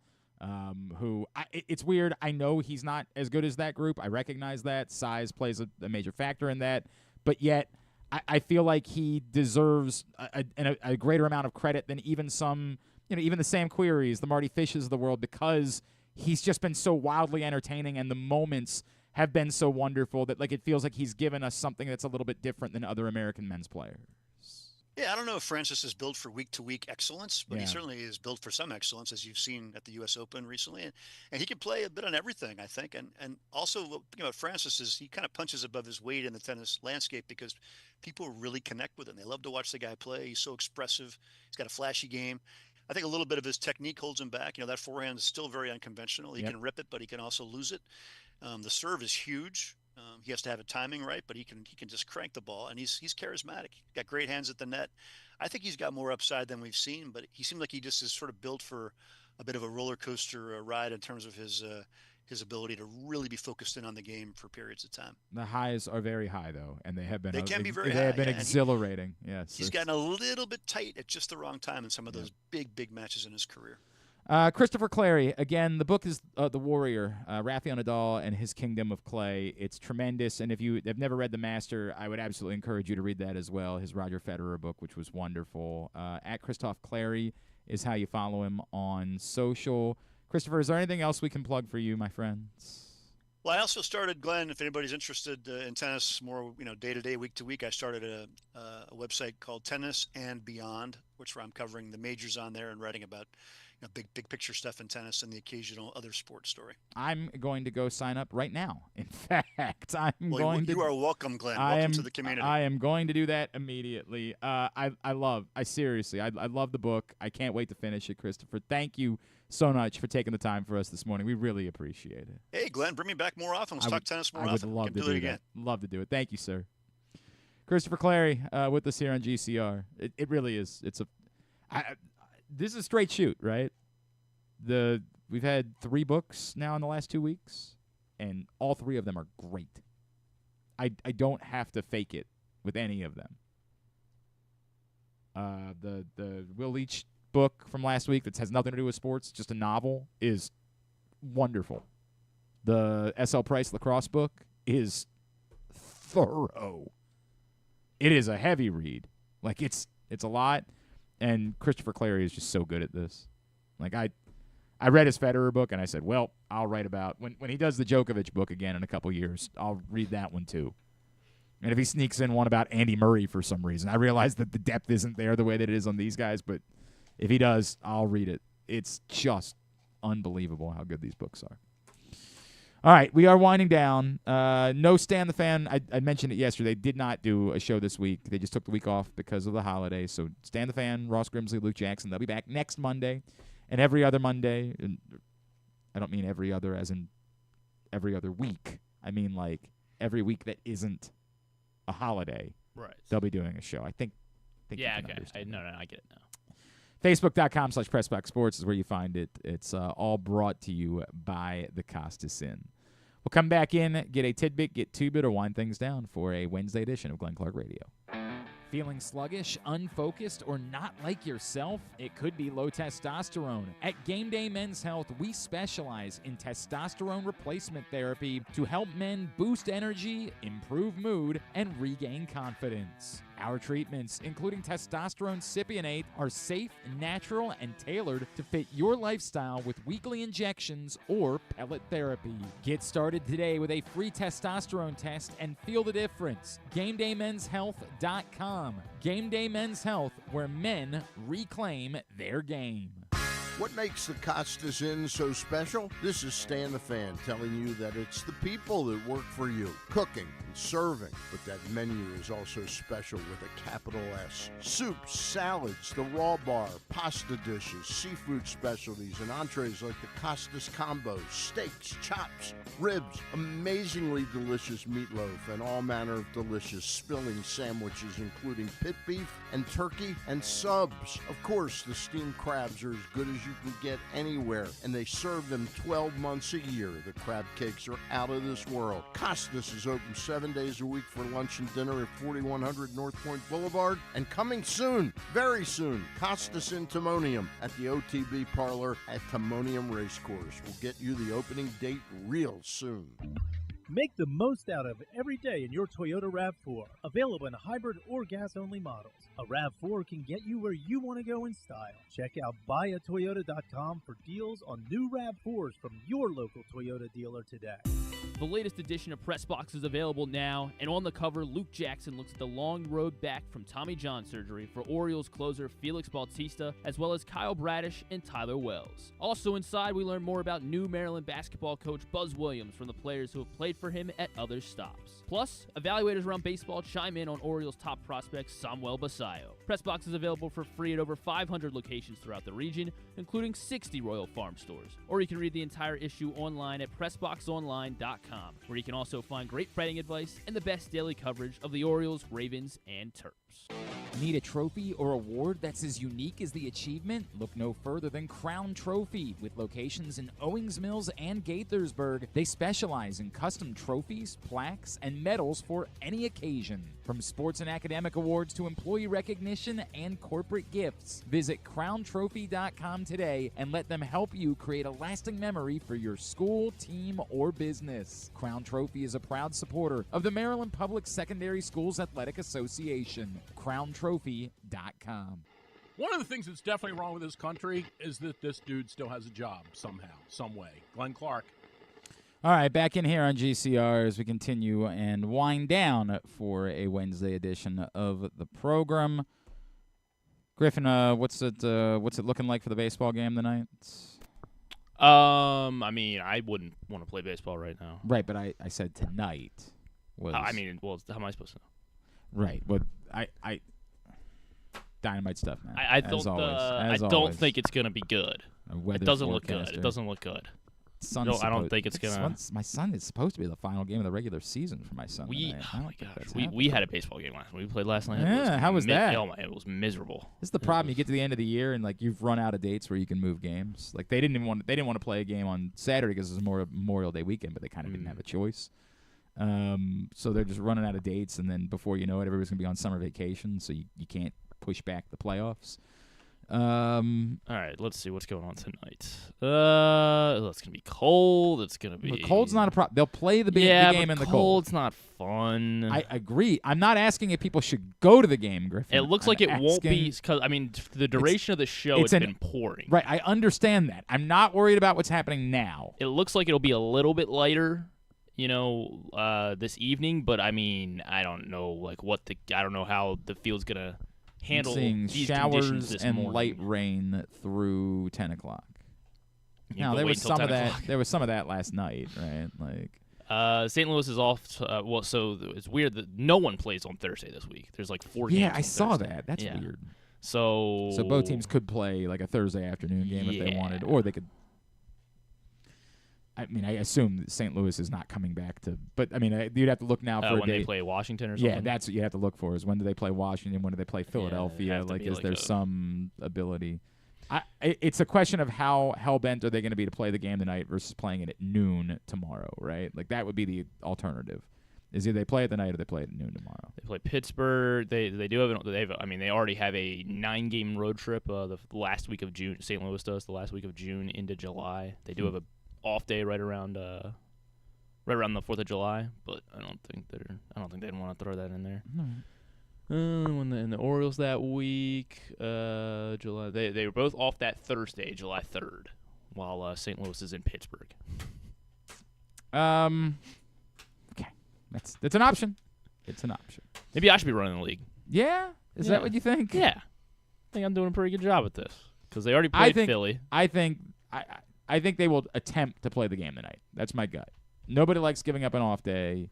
I think they will wait around, and if it means they have to start the game at 9 o'clock, they'll start the game at 9 o'clock. I think they're going to attempt to play the game tonight so that St. Louis can – where are they going? I have a feeling you're right. St. Louis is going – what's today? They're going to Texas after this. Yeah, my gut would be they want to get there. Have a full off day. Yes, they don't want to push the game back to 12 tomorrow. So I think that they will be hell-bent to play the game tonight, and they will wait, and it'll be a miserable night for anybody who's intending to go to the ballpark. Here's a thought. Cheap tickets, though. Well, cheap tickets for that. But also there's tickets. now cheap tickets to the basketball game. Oh, maybe you could pull a doubleheader maybe, too. You might be able to, right? You might be able to sneak in, watch a little bit of the basketball game, and then they start the baseball game at 9 or something like that. So who knows? Is there anything else that we didn't get to today that we needed to cover? I feel like we got to everything. I mean, yeah, because we did all the sports with Drew. So it's true. It's true. We covered everything with Drew. All right. Have they started? I know today's the day that the media is allowed to be at OTAs, but I don't know what time that it was because I don't go anymore, so I didn't even check to see. It doesn't look like it's happened yet for anybody to be freaking out about. Where is so-and-so? Yeah, it looks like nobody's been over there yet. So. Jonas Schaefer was going through DeAndre Hopkins' Instagram stories yesterday to point out who he noticed was at OTAs. That's hilarious. That's the job of a beat writer at this point. Well, did not mention Lamar Jackson among them. Darn it. Are we screwed or like? Believe it or not, you're not going to get me to care. If at whatever time they're allowed to go watch the Ravens today, Lamar Jackson's not there, you're not going to get me to get involved. Somebody was doing that bit with like with Aaron Rodgers and the Steelers. Like, how dare Aaron Rodgers miss Steelers OTAs? Well, so that was the other thing. I thought they were trying to say Aaron Rodgers is purposely like waiting until the day after the Steelers OTAs ends, so that. But somebody tried pulling that bit. Somebody thought the bit was about the schedule. So we've gone through the whole the rigmarole with Aaron Rodgers. When he has his... There was one conspiracy theory that was popular on the internet was that Aaron Rodgers doesn't like primetime games, and so he was purposely waiting until after the schedule release so that the NFL wouldn't put the Steelers in as many primetime games. I'm sure they had just as many. And that's what I said. It's quite a rich thought that the Pittsburgh Steelers. Now, I get it. Like, this is a quarterback league. Maybe he'll sign with the Jags. They don't have any prime. If the Steelers are confident that Aaron Rodgers is signing with them, and they're the Steelers... Not that anybody in the country, because we sure as hell weren't asking for the Jets. None of us are asking for it, but they were going to get primetime. Well, if the Jets had Aaron Rodgers, maybe. Even when they had Aaron Rodgers last year, no one was asking for it. No one was saying to themselves, you know what I could really go for more of is more of the Jets. That's what I want to watch. So, yeah, this might be. And by the way, this would really only be. You only have to show up for one OTA. None. No, you have to show up for one. Oh, you do? There's a mandatory minicamp. Everyone has to show I up see what for you're it. saying. Like because there's going to be another one in 2 weeks? I think there's one every week. But only one of them is mandatory. So we're talking about the difference in showing up for one. That's the reason why he doesn't want to sign is the difference in showing up for 1 week of football. I mean... He was throwing. I mean, he was throwing with DK earlier. He might be in the place where he's like, I don't really feel like doing training camp either. But at that point... Again, this is where Terry Bradshaw would be right. If he's at the point where he's saying, like, dude, I'll show up Labor Day. I'll be ready to go. I wouldn't. As an organization, you're not good to begin with. We saw you last year. You were mid. You're 41 years old. No, we're good. Now, I understand the problem. They don't have an alternative. They don't have a quarterback. But I'm not sure they have one with Aaron Rodgers, so it's just what it is. All right. We good? I believe we're good, yeah. Tidbit is brought to you by Live Casino and Hotel. The best place to watch all of the big events is Inside Sports and Social at Live Casino and Hotel Maryland. Whether it's the NBA Finals, we're going to be there for those. Whether it's big fight nights, why pay pay-per-view prices? Just hang out Inside Sports and Social. That's a good point. Get some great food with that money. You're going to be ordering food anyway after you pay for the pay-per-view. Like, it's going to cost you ungodly amounts of money. Just go to Sports and Social instead. And there's this poker thing that I keep saying we're going to be giving you details about, but I need to do that pretty soon, so I'm going to work on that today. Getting you details for our poker event on June 7th.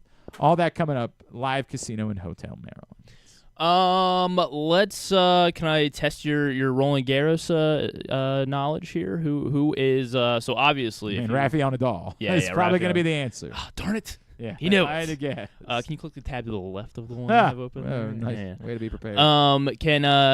So there are 6 gentlemen that have won the French thrice times in the Open era. 3 times. Mm-hmm. Obviously, Rafa's won at 14, so 5 other guys. Oh, this is a good one. It's I want to say Mats Wilander. Yes, he has 3 French Open titles. And the other for Mats Wilander. Is the other Djokovic? Djokovic has one. Yes, he's won it 3 times as well.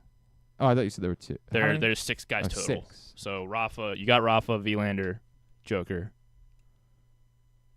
The other ones might be tougher. We did mention him in our conversation with. Well, I assume one of them's Guga. I assume one of them's Gustavo Kuerten. Correct. Yes, he has won it 3 times as well. What years? And, that would have been. I should have mentioned the years for every guy. That would have been the late '90s, early 2000s. Bingo. Yeah. 97, 2000, and 2001. I didn't realize they were separated. I thought they were more like 3 in a row. What years did Joker win? 2 years ago. Mm-hmm. You're impressing Alex right now. He always does. He won one. He won one in the middle of Nadal's run. He did, but I don't remember what year it was. 15. Not 15. 16. He won twice in the middle of Nadal's. What year did Nadal not play 1 year or something? Or Nadal got hurt a couple times. Joker won 16, 21, and 23. 21. Yeah, I mean that's at the tail end of Nadal. So that's not really. Well, Nadal won again in 22 though. Not really the middle of Nadal's. Yeah, but that his dominance was the 05 to It was, 5, 6, pandemic, 7, yeah. 8. He didn't win in 9, 10, 11, 12. He 13, got hurt 14. that That year. 9 was hurt. Nah, that's 14. so that's the dirty. So 9, 15. He got hurt. He played, but he lost to. If you I want to click say the year, Robin probably just right Soderling is who he lost to. I can't find it. Oh, wait, you're right, because we don't have the year listed there. All right, forget it. He lost to, was it Soderling? It wasn't Burridge. I think it was Soderling. But yeah, so 9, 15, and 21. So that was, what, a 17-year run there, and those were the 3 years he Won didn't like all of them. 2 other guys that have won 3 Two other guys, and you got to go back a little ways. At least 3 Frenches. Borg. Mm-hmm. Borg won 6 times. Won 4 straight from 78 to 81. Courier only won 2, Also right? 74, 75. He only won 2, I think. Yeah, he only won 2. So I'll say between 2 guys. Yeah, he lost to Soderling. As if there was any doubt. Who went on to lose to Federer? Right. I mean, but because Federer wasn't hurt. It's valid. He only beat Nadal because Nadal was hurt. Like, that's the... Lendl. Yvonne Lendl. Yes, there you go. Okay. There you go. And so that was what? Okay, the 80s. For some reason, I thought it was the 60s. But yeah, there you go. Lendl, Wielander, Borg, Joker, Gustavo. His last name again? Kieran. There you go. And then how about most dominant women on clay? That's a good one. There are 4 women that have won the French 4 times. 4 women that have won the French 4 times. I'll say Justine Henin. Yes. It's like spelled Henin though. Yes. Right? Okay. Justine Henin. Yes. She's won 4 times. How about Iga? Yes. Iga's won 4 just times. won all of them recently. Yeah. 20. She's won 4 of the last 5. Wow. I don't remember if Serena. No. She only won 3. She only won 3. Damn. Steffi Graf. Steffi Graf, 6. And there is the most dominant woman on clay, won 7. Oh, Chrissy Everett. Chrissy Everett. There you go. There you go. Come on, man. Come on, man. Come on. What are we doing here? All right. We good? We get tubular? Let's get tubular. Okay, everybody. It's going to be quick today. What was the main focus today, Coach? Fundamentals, ball control. It's always huge. Any early thoughts on the competition this year? Well, look, this is the best of the best players in the world. It's going to be an amazing tournament. Tournament? Yeah, the BMW Championship at Caves Valley. What are you guys talking about? All they ever ask me about is football. All right. Weather permitting, Orioles Cardinals. Game 3 rubber match of the series. Miles, been waiting a while to say that, haven't we? Yeah, right. Miles Mikolas against Cade Povich. Is it Mikolas or Michaelos? Michaelos, whatever. You tell me. I think it's Michaelos. But that doesn't help me. You tell me what it actually is. Well, I think. I don't care what you think it is. I want to know what it is. I get names in baseball wrong constantly. I don't know why. There's a lot of baseball players. There is. That is a good point. That has something to do with it. See, that one I won't beat you up on as much, you know. I like hearing the different way people pronounce Michaelos. Miles. I think it's Michaelos. It's an A at the end, so Michaelos. Michaelos is what we'll I'm find saying. out tonight. Michaelos. That's what MLB.com says. Okay. Michaelos. Whatever, man. Michaelos. Miles Michaelos. Unfortunate, Lars Nootbaar won the Battle of the Countrymen. Sure did. Sagano versus... My. Cade Povich scheduled to go for the Orioles game, weather permitting. Fever Mystics 7:30 from CFG Bank Arena. It's on Monumental, and it's also on NBA TV nationally. Game 5 for the Timberwolves and Thunder as the Thunder try to close out the Western Conference Finals at home. Punch just their second ever ticket to the NBA Finals. Although I guess that's not technically true because they have to incorporate the Sonics history, but that's the gross thing that we talked about with the Colts. Like, the Thunder should not recognize the Sonics history. They should let Seattle have that eternally. That's the way it should be. That's how sports should work. Well, then just say what it is. It's their second ever Finals appearance. And the NBA would tell you you're wrong. Because the NBA, is wrong. Recognizes Sonics history just like we get to say the Big as Ten's part wrong. of the Oklahoma City Thunder. Yeah, well, that's not just wrong; it's completely made up. Don't want to get in a fight. How about don't want to? Well, get how in a about you fight. go back? You go back and watch every Don't single wanna Big get Ten in a football fight. game ever. I swear to God, man, they were. And you calculate this very, game by game. Very angry at me. Very.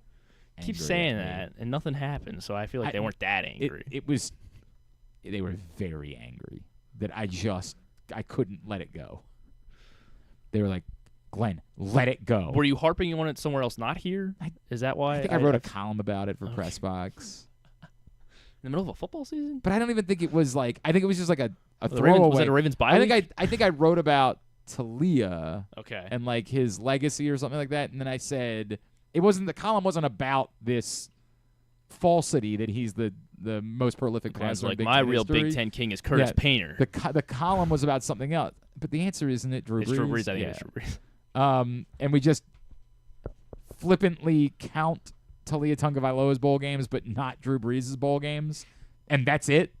Like, because we say so, and there's no other. Well, it's more fun. So stupid. Anyway, Game 5 tonight, 8:30 on ESPN. Game 5 between the Panthers and Hurricanes. This is 8 o'clock on TNT and True TV, where they've got French Open coverage right now. Baseball, Masson 2, Nationals, Mariners at 9:40. MLB Network, Dodgers, Guardians 1:10. Braves, Phillies 6:45. Yankees, Angels 9:38. Free game on MLB TV is Reds, Royals at 7:40. MLS is doing midweek stuff tonight. Apple TV for New England Revolution, DC United at 7:30.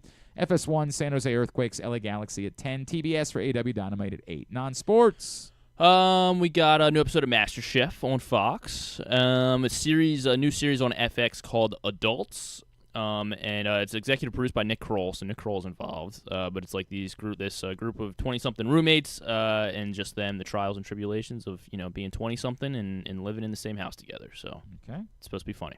That's on FX. Seth Meyers and Cory Booker will be on Jimmy Kimmel tonight. Ah, yes, they are plugging the Brett Favre Untold. Yeah. Really? Okay. Seth Meyers is a big Brett Favre. Well, he's not a fan. That's why he's trying awareness. Yeah, correct. Okay, got it. Makes sense. On this Discovery on the Discovery Channel, Implosion, the Titanic sub disaster, little 2-hour documentary special. Didn't that just happen a year ago? It was 2023. Was it? All right, then maybe they do have enough. The Titan is what it was called. That thing. I Titanic. hate to say it, but I will watch it. There's no doubt in my mind that I will watch the deep sea Titanic thing, and they dive into it. Apparently, there was like no built-in escape method, and but it's sad for those people involved. But I mean, kind of. Could you have escaped from the bottom of the ocean? Well, I mean, I think if you just watch the new Mission Impossible. Great, good point. There is, but like, what am I missing here? But I mean, if you get out, I mean, you can at least float to the top, I guess, and if there's some way to like send from the bottom distress, of the ocean. Maybe if there's any sort of distress message you can send. I don't think they take know. down with them like giant oxygen tanks. Like, well, I know. So how are they going to survive? Just watch the new Mission Impossible. Tom Cruise survived. It's Captain America: Brave New World is streaming on Disney Plus now. Oh, is it? Yes. It's good news for my kids. They keep asking. Why don't you take them? In fact, 2 weeks ago when we went to see Minecraft, they were like, "Well, we kind of rather see Captain America." I'm like, "It's not even in theaters anymore." Well, that's on not you. An option. That's on you. I'm sure. Anything else? You should take them. Nah. All right, very good. Thanks today to Drew Forrester. Thanks to Andy Kostka. Thanks to Christopher Clarey. We'll get all up in the greatest hits section of the. Let's go, Max. You're the best wrestler alive. Let's go, Max. You're the best wrestler alive. Tab at GlennClarkRadio.com. Tough day today, but tomorrow we've got. Fighting Words. Ooh. We got a lot of work. Big Apex card back this weekend. We've got a lot of work to do. New episode of Rita and Glenn up in the greatest hits as well. Got together last night. Rita is now close personal friends with Beyonce. What? Why can't she get us any guests or something? She can explain that. Well, I don't think that's her job, Griffin. So I should call her and ask her. I believe that's the producer's job. She can get us Beyonce. Well, I don't know if she's gonna. With all due respect, I don't know if she's gonna push that one over to here. I think that one might be one that she saves for her. If I had to guess. Yeah, but she likes us. Right? I know. I agree. Does she? What would we talk to Beyonce about? Oh, I'd have so many things to talk to Beyonce the Astros, about. Yeah, right. Has she tried the new pickle glaze sandwich at Popeyes yet? Because I did. It's meh. Pickle glaze. Yeah. Really? It's the same problem that everybody always. Unlike chip makers understand it. When you make a pickle chip, you go for it. Like, it tastes like a pickle. All these other people make these pickle things, and they're like, we just need the faintest pickle flavor possible in this. And that's not the reason why anybody's purchasing that product. We want to be beaten over the head. Has Shoe Nice tried it yet? Flavor. Who? Shoe Nice? I don't know who that is. I don't know what a shoot. Is that a? Is he still doing reviews? France I'm lost. Daddy? I don't know who Shoe Nice is. Oh, he does food reviews. Daddy, hit me, Daddy. Like, no, is that no. who that is? DJ Daddy? No, different. DJ Daddy. This guy's legit. Why is that guy more legit than I am, Griffin? No, I thought you were comparing him to DJ his Daddy review Trance matter or more whatever. than my review? My review is it's mid. It's mid. It's edible. It's a Popeye sandwich. Shoe Nice has been doing this for a long time. And How long? I mean, since I was a kid, at I've least. never heard of this guy. So Yeah, I mean, clearly he's the star. Griffin thinks he's the main character. No. Well, yeah, he is. This guy right here. When are you getting Barty Strange on the show? When we getting him? Hopefully soon. Can't get any sports guests. We should maybe try to Beyonce, Barty Strange. Like, that's what I'm looking for. Thanks to everybody at Pressbox, all of our great sponsors and partners, including Live Casino and Hotel Maryland. Apparently he's homeless now. That's not good. Oh, good. Wow. that was like a year ago too. So you haven't been checking up on. No, it was like 6 months ago. Jesus. Hey, happy Wednesday. Lord. Thanks to all of our great sponsors and partners. Thank you to them. Including Game Day Men's Health, Owings Mills, Live Casino and Hotel, the BMW Championship, Crown Trophy, Easy Pass, Baltimore's Classic 5 golf courses, HelpMyGamblingProblem.org, the Kostka Inn, Maryland Sports, your local Toyota dealer, buyatoyota.com. Thanks to Griffin at Griffin_Bass. Thanks to Jake, who you can follow, of course, on Twitter. Instagram, Alex Wilson _. It's weird that that's Jake. I know. I thought you were. And who's Alex Wilson? Not Alex Wilson on Twitter. Well, because your name's Jake. Now, that one makes sense. That one right? does make like, a lot that more one sense. makes more sense. Jake the That it's intern. not Alex Wilson because we know your name's Jake.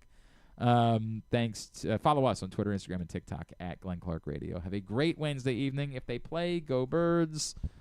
Go you basketball teams. You do that basketball. Duke sucks.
This August, the PGA Tour's best are coming to Maryland. The 2025